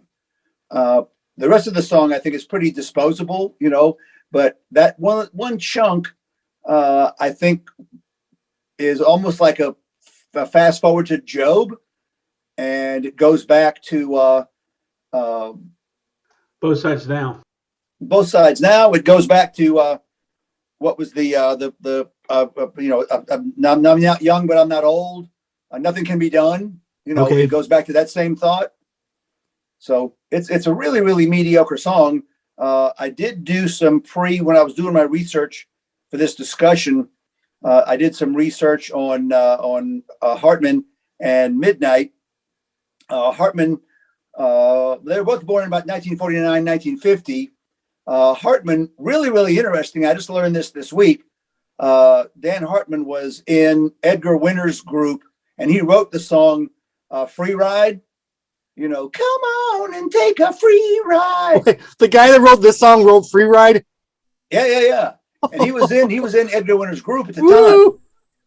So of course his big hit was I Can Dream About You. That was a number 6 hit at the time, and that was a huge hit for him. This one not so much. Dan Hartman, closeted gay man who died of AIDS, but was very, very prolific in what he did. Charlie Midnight is still with us. He's in his mid-70s. But when I saw that Dan Hartman wrote Free Ride, which I think I might have either had that 45 or bought it for my sister. That's just a great, great tune. Why Joni brought this to the record, maybe only that one little chunk of it that she could relate to. And then, of course, she returned the favor on Seal's 94 album with the song If I Could. And that song is much, much better than this How Do You Stop. Much, much better. And the video, of course, has Seal and Joni, on this song dancing. I can do without the video too. Yeah. Not the video person. But yeah, this song, unfortunately, is where the album takes a little bit of a low dive for me. We can't even blame it on Geffen this time because she's back on Reprise, right? Yep. For the first time since Blue? Because she was on Asylum after that. Dave. So coming after Sex Kills, I wonder what, given the tracks that are on the album, what would have been a better tune to follow that? If you put something like Last Chance Lost or Not to Blame right after Sex Kills, you wouldn't be able to make it any further. Right. Because it would be dark and, the darkest followed by almost as dark, Actually, in some ways, those two songs are darker than Sex Kills. So maybe she just put some fluff in between. But on somebody else's album, you'd say, "Oh, this is a good song." This might even be the best song. But the Joni Mitchell standard is so high that you can't really. A song that anybody else would be proud of just kind of stands out as kind of a nothing tune on this record. I happen to like it because I'm drawn to the production of it, but I don't think it's a good piece of songwriting. And we've actually performed it a few times, and it's fun to play. But it's a strange choice. First of all, that she did a cover, but I'm just trying to think, what would you have followed Sex Kills with? It's a hard act to follow. Big Yellow Taxi 94. Yeah, maybe Yvette. All right, Bob and then Reuben. Yeah, just real quick. So, the worst part of the song, the cringeworthy part of the song for me and ironically, James Brown doesn't sing this line, but she does. How do you stop the ripening corn? How do you stop a baby from being born? All I can see is a poor woman in the hospital, her feet in the stirrups, and all the people in the hospital are trying to cram that baby back up into her. I'm trying to stop this baby from being born. It's a bad lyric. It's, not a great song. It's certainly not up to par with the songs she brought to this project. Not to I mention, won't grade her too harshly on it, but it's not good. first thing I thought of was abortion is how you stop a baby being born. Phonogenics 101. A rough crowd. Since we're talking about our least favorite part of the songs, I just didn't like the background vocals. How do you stop? I easily stop and skip to the next song. All right. Reuben and then David. You know, I always like the background vocals. I don't like these background vocals either. No, I was kind of like this song. It's kind of light. Nothing particular stands out about it, except I really like her vocal performance on this. It sounds like a song she really likes, and it feels like one she's sung along to for a long, long time and really put her own spin on it. I've listened to the original a few times, and it's a far cry from Joni's version. But I don't know. I in thinking about this, I realized I don't think much about this song one way or the other, except for the fact that I think she gives a really good vocal performance on this. In the boardroom of the record company, Joan, we need a single. Yeah. All right. Out of all the songs, this is the single, though. That's crazy to me. Yeah. I just kind of like it. I'm sorry. I've always had a problem with the line about the baby being born. But actually, if I only thought about Bob's image of stopping the baby from being born, I think that's great. I think that's the question. That's the question she's asking. It's going to happen. How do you stop the inevitable? And the horror of trying to stop the inevitable. But I also like you think love will wait so you don't hold on and then it's gone. I don't know. It's nice, and I love Seal's vocals. I guess I agree with what everybody else has said on anybody else's album. It would be fine, but I think it's fine even here. I think it's fine where it is. I think her asking that question doesn't necessarily mean how do you actually stop a baby being born. Maybe she's saying, how can you have an abortion? What how could you end a child's life? So you don't know. What I like about the song is what Dave was saying about the guitars work in this is just so beautiful, and that with the groove of the song, to me, it's just really a neat song to dance to, slow dance to, and I like it. I think it's fine where it is. All right, we have Chris. I actually think that the line "How do you stop a baby being born" is really important, perhaps for why this song was even chosen by her, or why she found herself with an affinity toward it. She had to ask herself that question. She had to live through that decision to give birth and give her child away. I mean, I guess her life might have been in some ways much easier if she ever would have considered that. So I actually, that's actually the one line that makes me forgive this song's presence on the record at all, because it's what ties it to her, from what I understand or could imagine on her behalf. So that's all I have to say. Yeah, but then it goes back to the ripening corn. Just cook it and eat it. That's how you stop it. All right, Mark. Well, I agree with Chris's point about the line, how do you stop a baby being born?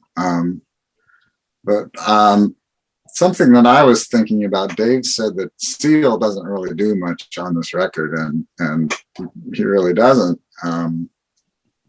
Whereas on Seal's album, the song that Joni sings with him is a true duet.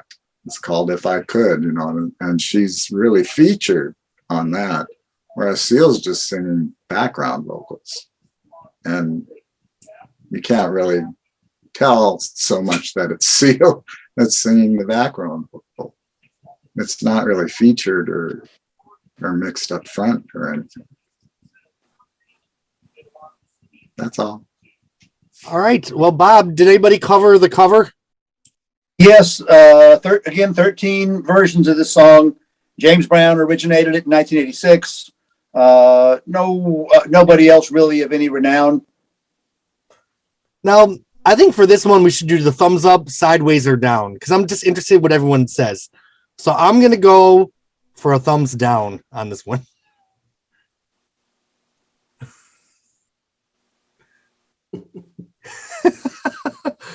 I love it. I have All to right. say too, one more thing I just popped into my head. When my daughter was born in 2006, we were in the delivery room and she was part of the way out. Like we're at like crunch time, and her birth mother says, "I'm not doing this today," and clamped her knees together. And the two nurses and the doctor were like, "Stop, stop, stop, stop." And the first thing that flashed into my head was this line from this Joni Mitchell song. Wow. There she is. So, did anyone watch Outlander this week? The line would have a little bit of relevance. All right. All right, who's ready to piss in the fireplace? The title track, Turbulent Indigo. Can I, before we do that, I have a something to say. May I? Absolutely. Because people were asking about the cover, and especially the woman in orange, the painting underneath the disc. It is from, oh come on, I just had it here. Leighton, Leighton, and it's called Flaming June, and it was painted in 1895. Flaming June by Frederick Leighton, Leighton. Thank you, Google. And thank you for your time researching. Awesome. That being said, I believe the version in the postcards is incorrect then, because that's the one that says after Rossetti. I will check the songbook to see what's there. All right, Turbulent Indigo, the song of the struggling artist. The first time I heard the song, I'm like, you go, Joni. Who wants to start this one off? Bob.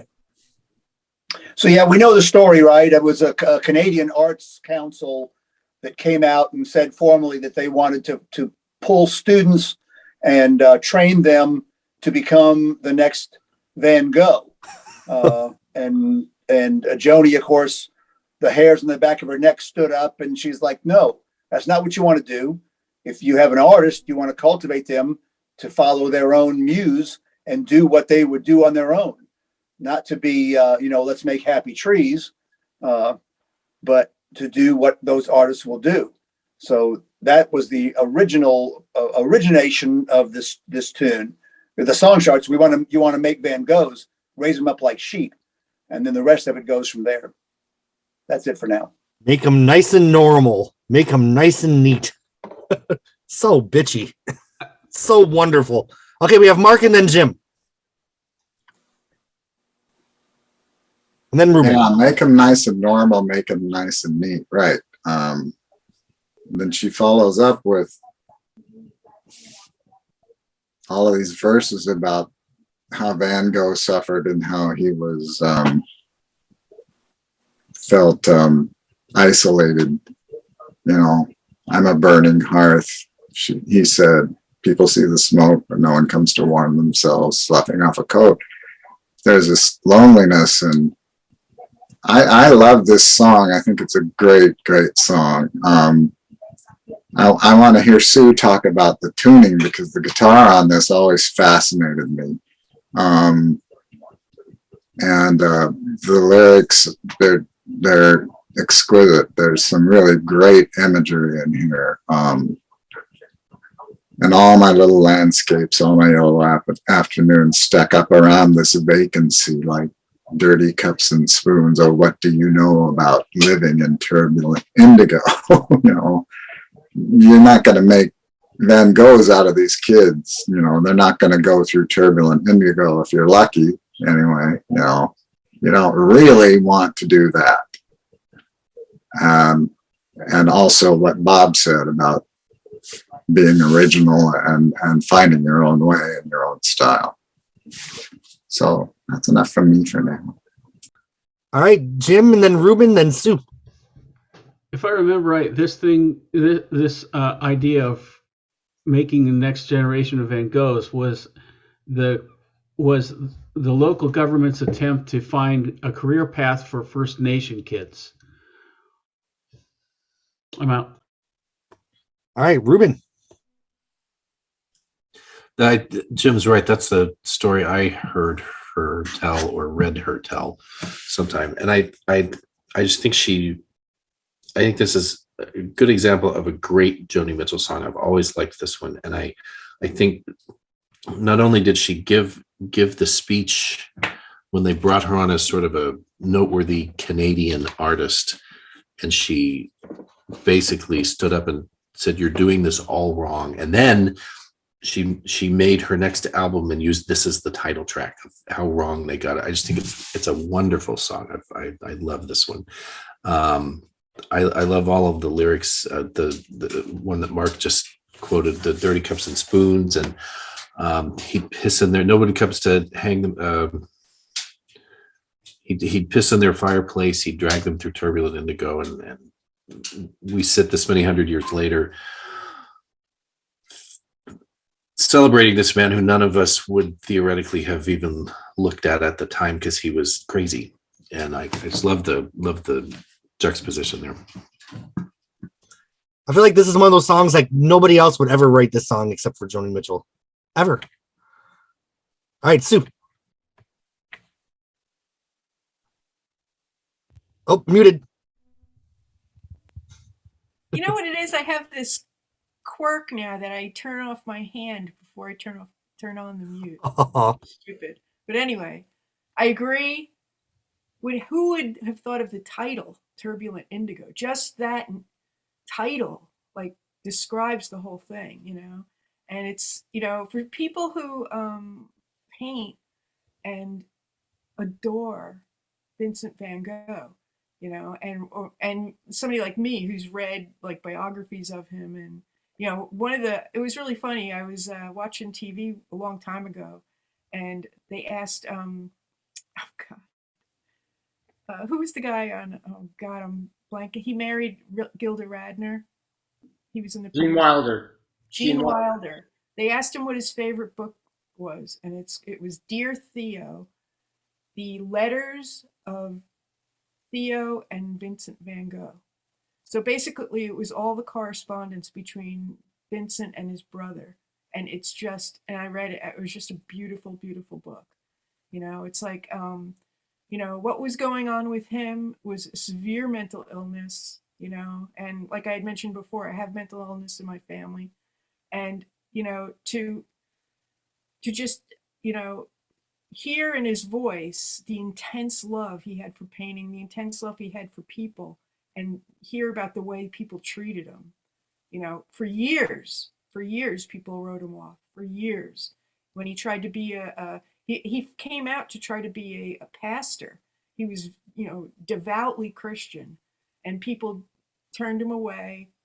And you know, and then he was just always an outcast. And you know, it was. You know, then he died, and then somebody went into, you know, his brother actually went and retrieved all his paintings. And now you can't even touch a painting.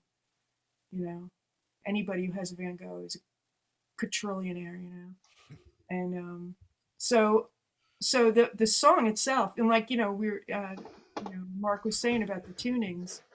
This is in that the shuffle type of strum that she does, and I've watched many videos of her doing this, and it's just so incredible. Her sense of rhythm is just incredibly genius as far as I'm concerned. You know, I really, when I look at this album, I think that this is a master class in guitar playing.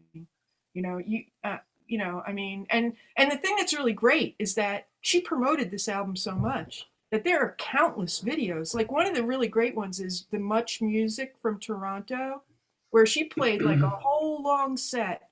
You know, all I was watching her version of Magdalena Laundries on that video just yesterday, and her the way that she plays is just, it can be so light, and it can be so, and she can pick one harmonic in the middle of a strum, you know, which just drives me insane. You know, like I have Irish hands, you know, I don't have those long fingers, you know, like she has. And but it's just like, it's just truly, you know, masterful. Let's not forget to trace back to her tirade on Miles of Isles regarding Van Gogh. Paint a starry night right. again, man. Oh, she adores him. You know, you could tell way back, you know, if you're an art student, you know, I mean, he changed painting basically. I mean, I guess, I don't know, I'm not an expert, but it seems to me like his color, like the color was just so intense. You know. All right, so we have Jim and then Dave and then Chris. Okay, so this guy goes to see a therapist, and the therapist is giving him a whole bunch of questions, and he gets his history over, you know, the first half hour, and then the psychiatrist says, so tell me, are other people in your family troubled by mental illness? And the guy says, no, they all seem to enjoy it. All right, Dave and then Chris. I have a couple of points. First of all, we went to see the Beyond Van Gogh experience in town a couple of weeks ago. If it comes to your town, go. It's this. I'm actually going Thursday in Rochester. Okay, yeah, it's really something. You're completely immersed in the paintings in 3 dimensions, and the music is fantastic.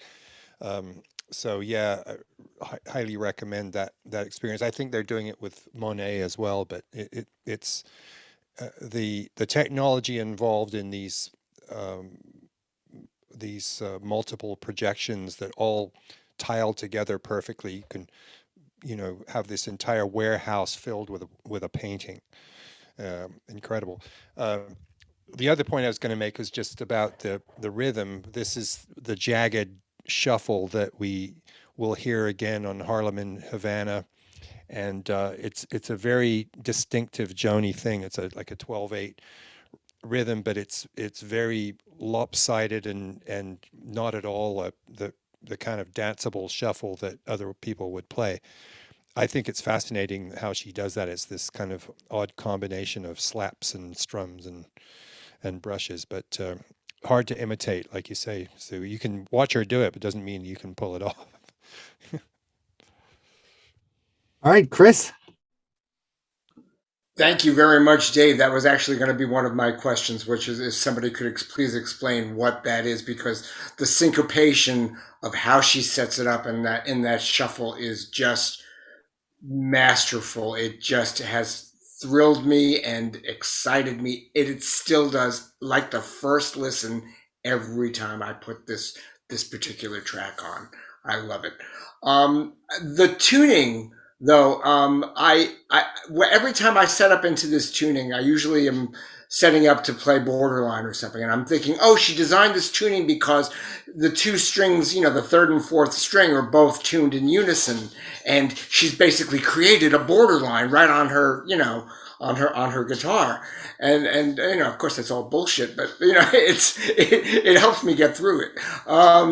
Anyway, her guitar playing, this I think is one of the best pieces on it. There's another one that thrills me, which I'll talk about later, but this one, just, you know, I'm glad she chose this as the title track. I think it helped make for a really, really tight package, because the song lives up to the painting on the cover, as well as all of the art direction, and it doesn't play second fiddle to anything else on the record in my mind. I love it. There's definitely times, especially when you get into Joni's middle and later work, where her music spoke to me in a way that no one else ever have or probably ever will. And this is definitely one of those songs. I'm reading the lyrics. Brash fields, crude crows, in a scary sky, in a golden frame, roped off, tourists guided by. You can just picture like, la la la, these nice tourists with these like violent, terrifying scenes. And that's, you know, which side of the rope do we fall on? We're probably more in the scary sky side, right? Which brings us all together as human beings. But Jahida. I just wanted to share, since we're talking about Van Gogh, my recent favorite meme about this whole thing. So 1 second.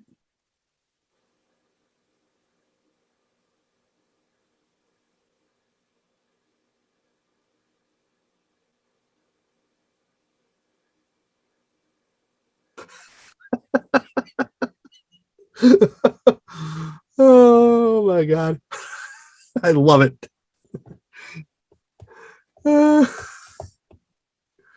David. Oh, you're on mute, Jahida.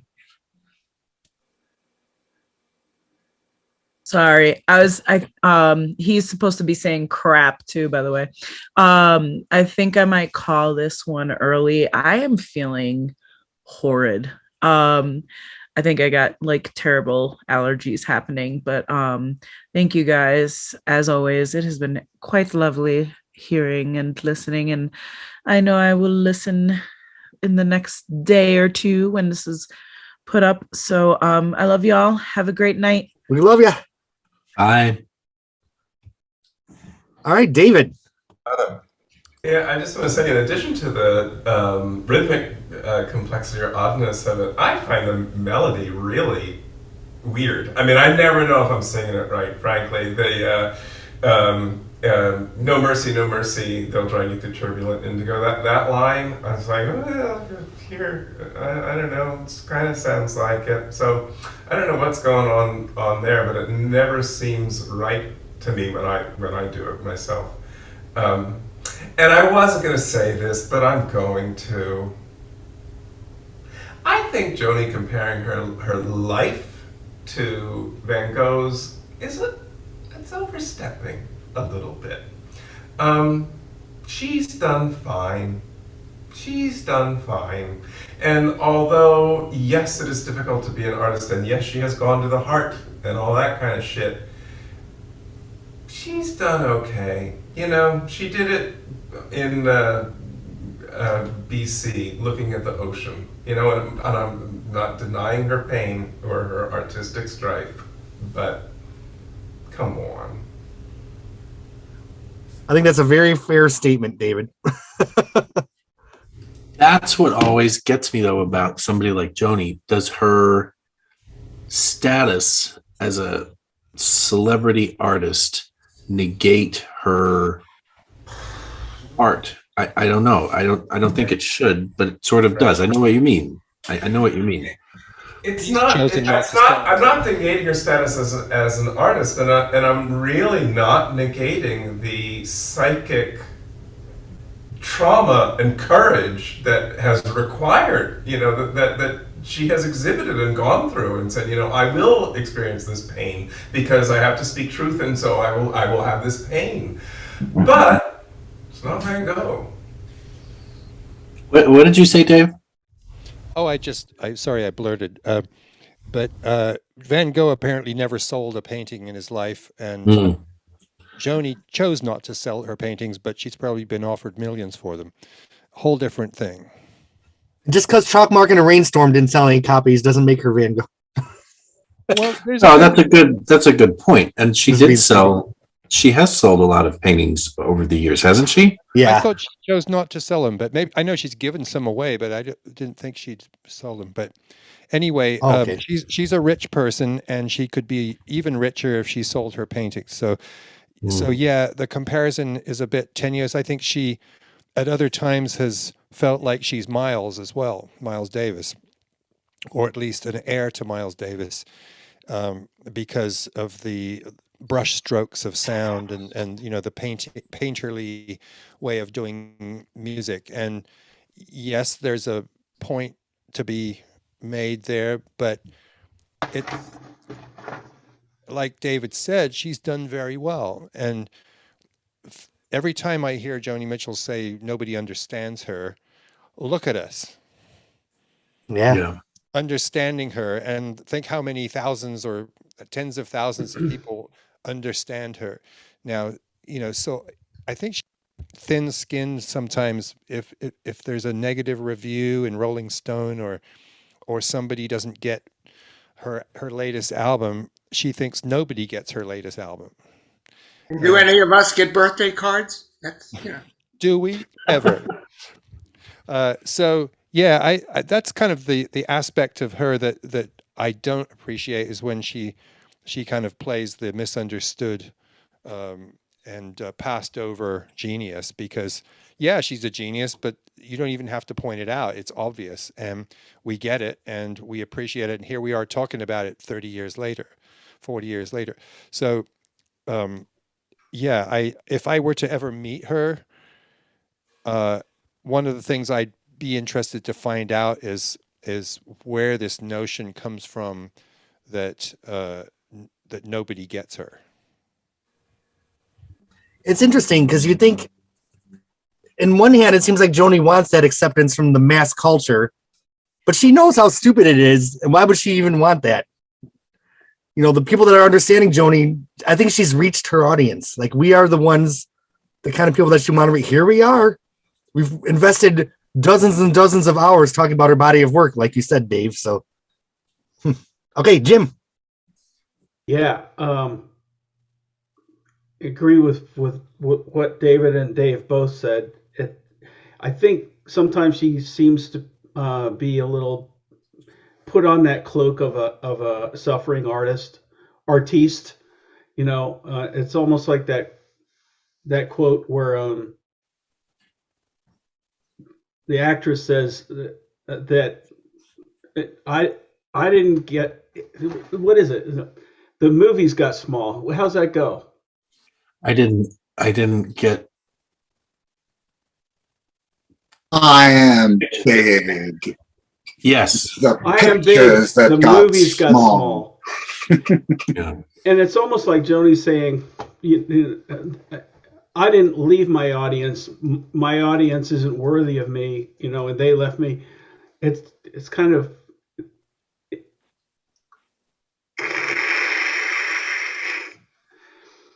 we're back to writing a song about the house cleaner. It's not an attractive side of Joni, but that's okay. Once in a while, she's allowed to be cloying and annoying, I guess. Goodness, we haven't even gotten to Taming the Tiger yet. Yeah, the actual line, by the way, was, "I am big. It's the pictures that got small." Not small. All right. It's always been one of the most fascinating things about Joni to me, though, is she's this brilliant artist that's gotten kind of trapped in this pop culture machine that hasn't done her any favors. On the other hand, it's done her a lot of favors. So where's the sweet spot right in the middle? I'd have to say that the adulation over Blue with Brandi Carlile and all of that, everybody's thinking it's the best album ever made. If I were her, having made all of these other albums after Blue that are considerably better, I would think, you guys, well, thank you guys, but you just haven't been listening. I agree so much. Yes, Blue is, for its time, it's a fantastic listen. It's got some very weak tracks on it.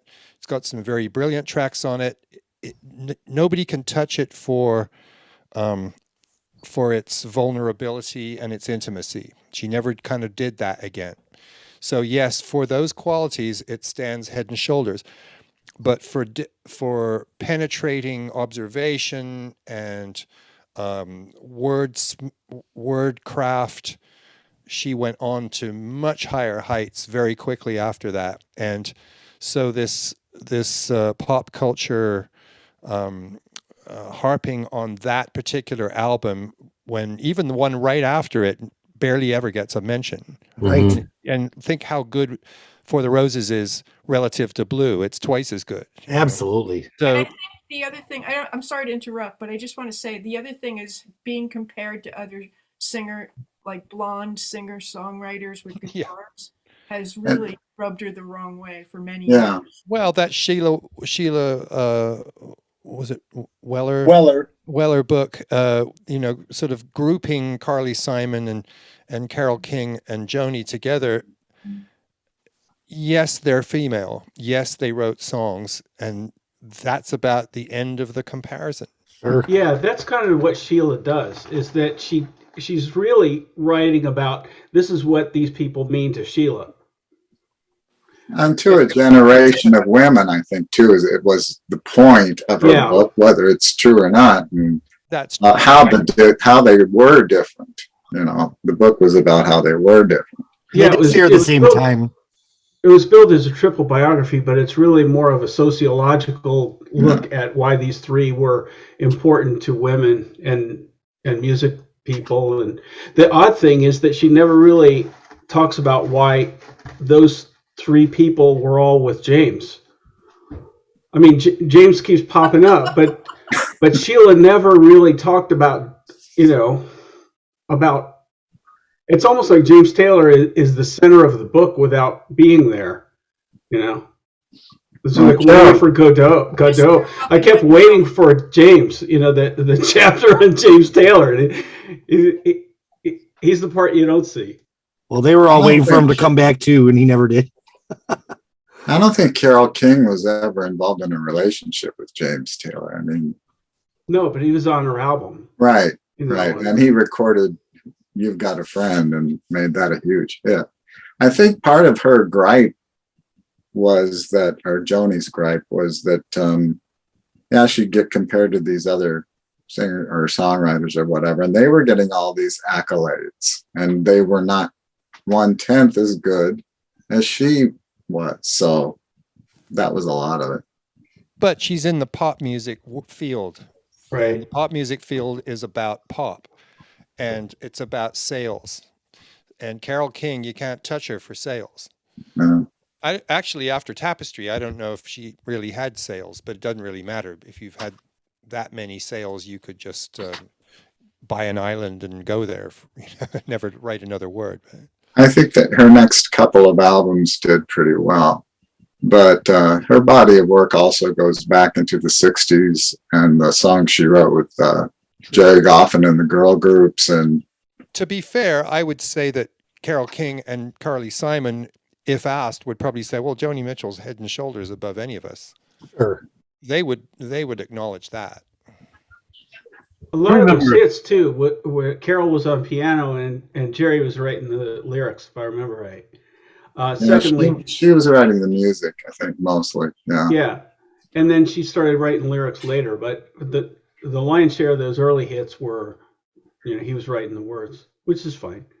I forgot what the other thing was. Didn't Carly Simon and the singer from the Pretenders get in a fist fight at a Joni Mitchell concert? At the Fed. Oh, Fez, 1980. Oh my God, that was a great story. Because Chrissy Hynde kept talking and Carly Simon said, "Shut up, Joni Mitchell's playing." Yeah, there's a great article that was in the I think the New Yorker about that whole concert. It was so fantastic. I'm just letting everyone know that a really bad storm just hit Tampa. So if you lose me, I lost power, but we'll keep trucking as long as we can. No tornadoes on the beach down there, I hope. Yeah. All right, we have Jim, and then David, and then Reuben. I just wanted to say that comparing Alanis to Joni or and Ricky Lee Jones to the new Joni Mitchell, that kind of stuff is built into the marketing. It's very close to what Dave was saying. Like how many times did we hear that this guy is the new Bob Dylan, that guy's the new Bob Dylan? Okay, we've said this before, but this time we really mean it. He's the new Bob Dylan. It went on and on and on. All right, David. Yeah, I'm just kind of surprised that that she barely can't let it go. It's like, maybe it's like her relationship with Myrtle or something, you know. I need you to approve of me. You know, and it's like, it's never gonna really happen. And it's like, why, how can she be in the middle of the music industry and see it so clearly and expect something else from it? I mean, that's what, it kind of, but hey, we're none of us perfect, eh? Just when you're getting a taste for worship. Do you think this wave of adoration and accolades is what Joni wants? Has wanted all along? Like, has the moment come where she can feel like her cup is full? I think she's very happy these I think days. that a lot. Yeah, I think a lot has changed since the aneurysm. Right. I think that brought everything home for her. And there are no more awards left to have except the, I don't know, what is it, the Medal of Freedom? Nobel. She's got the Nobel. If Dylan has one, she should have one. Well, she may get it. She doesn't have an Oscar. Well, when Turbulent Indigo won the award for Album of the Year, didn't she make some remark in her acceptance speech about, the machine or the game or something picked the wrong thing or something, something like that. I think, Mark, what she said was, "Oh, I always thought these things were rigged." She was definitely salty about it in some way. All right, Reuben. This is kind of off topic. We're way off topic on this, but I remember once she was referring to being lumped in with other female singer-songwriter types, and she kind of took a pot shot at Carly Simon, who she said, "Well, who are my peers? Like Carly Simon?" Like, and I don't know. I didn't hear her say it. That was the quote, and it's hard to say actually what she meant, but it was framed as though she was being sort of snarky towards Carly. And I'm sort of a more than a casual Carly Simon fan, but I'm not a major Carly Simon fan. But I had her on shuffle in the car on a long drive a couple of days ago, and Carly Simon wrote some really good songs. She did throughout her career. She really did. Some of them, I would say, packed as much as an emotional punch as some of Joni's did. And she seems to have had an easier time in the pop world for some reason. I don't know why, but just flashed through my head. She had big hits, you know. She really came from wealth, though. And I think that's a lot of the criticism of her, is that she didn't have to struggle. Jim, is your hand up from before? Okay. All right. Well, Bob, did anybody cover Turbulent Indigo? Yeah, this is a complicated song. I mean, it's complicated lyrically, rhythmically, as David said, melodically. This is not a melody that, you know, you walk around humming. So it's been covered, not a lot. Ironically, the first cover was in 2002 by a band called Vincent's Chair. It's also been covered in Polish language from the 2013 Martina Jabokovic Joni tribute CD. All of the songs are in Polish. And again, I'll just put in, you know, the Europeans get later period Joni much more than Westerners do. All right. Well, part one of the album ends with a song called Last Chance Lost, which is amazing. Who wants to start this one off? I was listening to it in the car today, just amazed. Sue.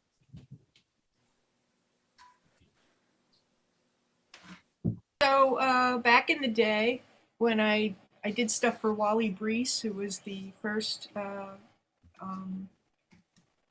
founder of JoniMitchell.com, he asked me to he sent me a tape of the Troubadour concert in, I think it was 1993. And it was like a festival. So, but it was touted as the first time Joni Mitchell played on stage in over a decade. It may have even been longer than that, when she just stood on the stage with just her and her guitar. Okay. By herself. And the first song right out of the fucking gate was Last Chance Lost. Damn. And I thought to myself, you have balls, women. That was not only one of the most discordant tunings I've ever heard in my whole life. It was so raw. And she got up there, and of course she was messing with the tuning forever. Then she finally started singing. She sang like 2 or 3 verses, and then she stopped. And she said, "Okay, guys, I've, you know, this is my first time in a long time. I'm not going to make any excuses. I'm making mistakes today." And she played it, and I was like, I mean, what the hell? I mean, that was a great concert. I think I have the what do you call it? The set list up here. Hold on a second. Last Chance Lost. Then she played that newer version of old Big Yellow Taxi with the lower tuning that eventually came out on Taming the Tiger. Amelia, Borderline, Turbulent Indigo, How Do You Stop, Hejira, Night Ride Home, and then she ended it with Sunny Sunday. Damn, what a set. Oh my God. I mean, just listening to the crunchy tape was amazing. I could imagine being there in person. And it was a PBS special too. Like somebody said before, they saw the Borderline on YouTube. But that's the only song that you can see on YouTube from that concert, So, and she does, she messed up the words in Hejira the same way she messed them up at Come Back to the Garden concert. For some reason, when she gets to the line, "I'm porous with travel fever," she forgets it, and she asks, "Hey, what's the next line, guys?" And she asked the crowd and then nobody knew. But when I was at Back to the Garden, she did the same. "Oh, what's the next line?" And we're all like, "Porous with travel fever." But I mean, I just found her to be like, she's my superhero anyway. But I mean, the balls to come out and to say, "Hey, listen, I know you want to hear all the good old time songs, but I'm playing my new songs," and she did. So, and I love this song so much. I mean, it's there's so many great lines. Like I said before with Sunny Sunday, the whole idea of a very important relationship turning into just vitriol, was something that I not only experienced, but I was, I could feel those feelings just out of the chord changes she was making. Right. So, yeah, this is one of my top 10 Joni songs in the world. I just adore this song. All right, we have Bob and then David. So, I don't know if we mentioned it or not, but during the recording of this album, she and Klein are divorcing. This song is, in my opinion, and in a lot of critics' opinions, definitely aimed at that. Not unprecedented for her. As we all know, she broke up with John Guerin and they kept recording. She broke up with James Taylor and Graham Nash, and they still appeared on later records. So it's a thing of hers. But we talk of love in terms of sacrifice and compromise. It's almost, it's like Sunny Sunday in that the lyrics are very compressed, but they're very tight and important and powerful. Last Chance Lost. Almost sung too sweetly. But the message is very, very powerful, especially when you know what's going on. And from people that I've talked to, she actually had Klein locked out of the studio at times when she was making this record because she was so bitter about him. That's it for me. All right, David. I think it's a great song too. And just two things. The line that accompanies that, "We talk of lust with deadly earnest eyes." I just think that's a fabulous line. And also at the Carnegie Hall tribute, I don't know when it was, but Betty LaVette did a cover of this that was just incredible. You stole my thunder. You stole my thunder, David. Oh, I'm sorry. Well, no, go ahead. As foreshadowing Thunder, it's a fabulous cover. It was the best part of the concert, far and away. I love the hero cannot make a change. The shrew cannot be tamed. All right, we have Mark and then Dave. I think Klein said when he was talking about this record that Turbulent Indigo, the whole record was during the death throes of their marriage, and was a lot of it came from that. And this song, you're dead right, Bob. That's what this is about. And it is very powerful, and some of the lyrics are very much to the point. That's all. Dave. I was interested that Bob just said that he felt that she sang it sweetly, because I don't hear that. I hear her right out of the gate with a very strident tone, no attempt to kind of shape the note or anything. Last chance lost. It's very harsh and angry, and in its tone it conveys everything that the song's about. So I'm not sure.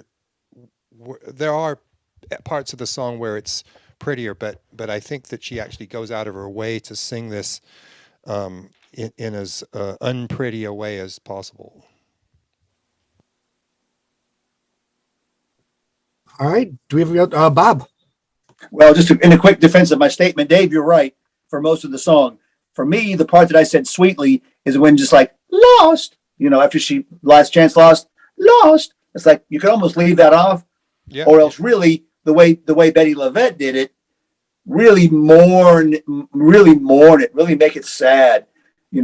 Betty owned that song, and every time she puts out a brand new record, I'm like, I go to look and see, okay, is Last Chance Lost on there? Is Last Chance Lost on there? Please record this song, because you caught the spirit of it like nobody ever has, not even Joni, and Joni nails it here. She's such an actress, and as we know from Hissing onward, she's basically an actress acting in her own one-act play on a lot of these songs, and she does it sonically, not just with her choice of words, but sonically she becomes the shrew in this delivery, and then at other times she's playing a different role, and I love that part in Hijiro in Furry, where she says, and I'm not familiar with what you played, but it's just so demure and Canadian, and W.C. Handy, I'm rich, I'm not familiar with what you played, but that's a role too, and she's so good at adopting that sonically with her timbre. This is why when people cover Joni Mitchell's music, and they think, well, here are the words, here's the tune, here's the chords, I'm going to cover a Joni Mitchell song. You are usually glossing over all that aspect of her music, because if you just sing her words and her melody and play her chords, you've got 20% of what the art is. And so it's a very difficult thing to try to represent the layers of complexity that are embedded in these tunes. And as anybody who's tried to do it would attest. All right. Do we have any other thoughts on Last Chance Lost? All right. Bob, did we do the covers yet? No, we have not. There's 10. Again, pretty much of a balance on this record with everything. 2007. So this is a little late to the game. Chris Lawrence Quartet, jazz instrumental version. And there's several jazz covers from this record where they just took the melody and put some jazz flavor to it, which it's, as almost all of her songs do, is very ripe to do. We've talked about the Betty LaVette version, which is, as much as Joni's version is heartfelt, Betty LaVette was raw. I mean, she was raw, and you almost my chin was on the floor, not literally, but I was just a gasp of how she made me feel every millisecond of the emotion of this song. And so I hope she puts it out there someday for us all to hear. In the meantime, there's lots of really nice versions. It's a good song. I think people who sing it know what it's about. You know, they don't gloss over the words. They know why they're singing it. Perhaps they've gone through a similar experience. But I'm always happy to see someone perform this song and record it because it's such a great song. Where does that come from? What was that from the artist then that she did? Betty LaVette? No, it was the Carnegie Hall tribute in 2000. Right. Okay. And is it online at all to watch? I have to go look for that. I'm sure not. Oh, wow. All right. All right, friends. Well, we are going to wrap up because Turbulent Indigo is such a masterpiece that we don't want to rush through it and get tired when we're talking about the second half. Because in my opinion, the second half is just as good, if not better, than the first half. So we will see you for part 2 in a couple of weeks. Thanks to all my Patreon subscribers and to the YouTube and to Joni Mitchell for making one fucking great album. Jeez. All right. We'll be back. Yeah.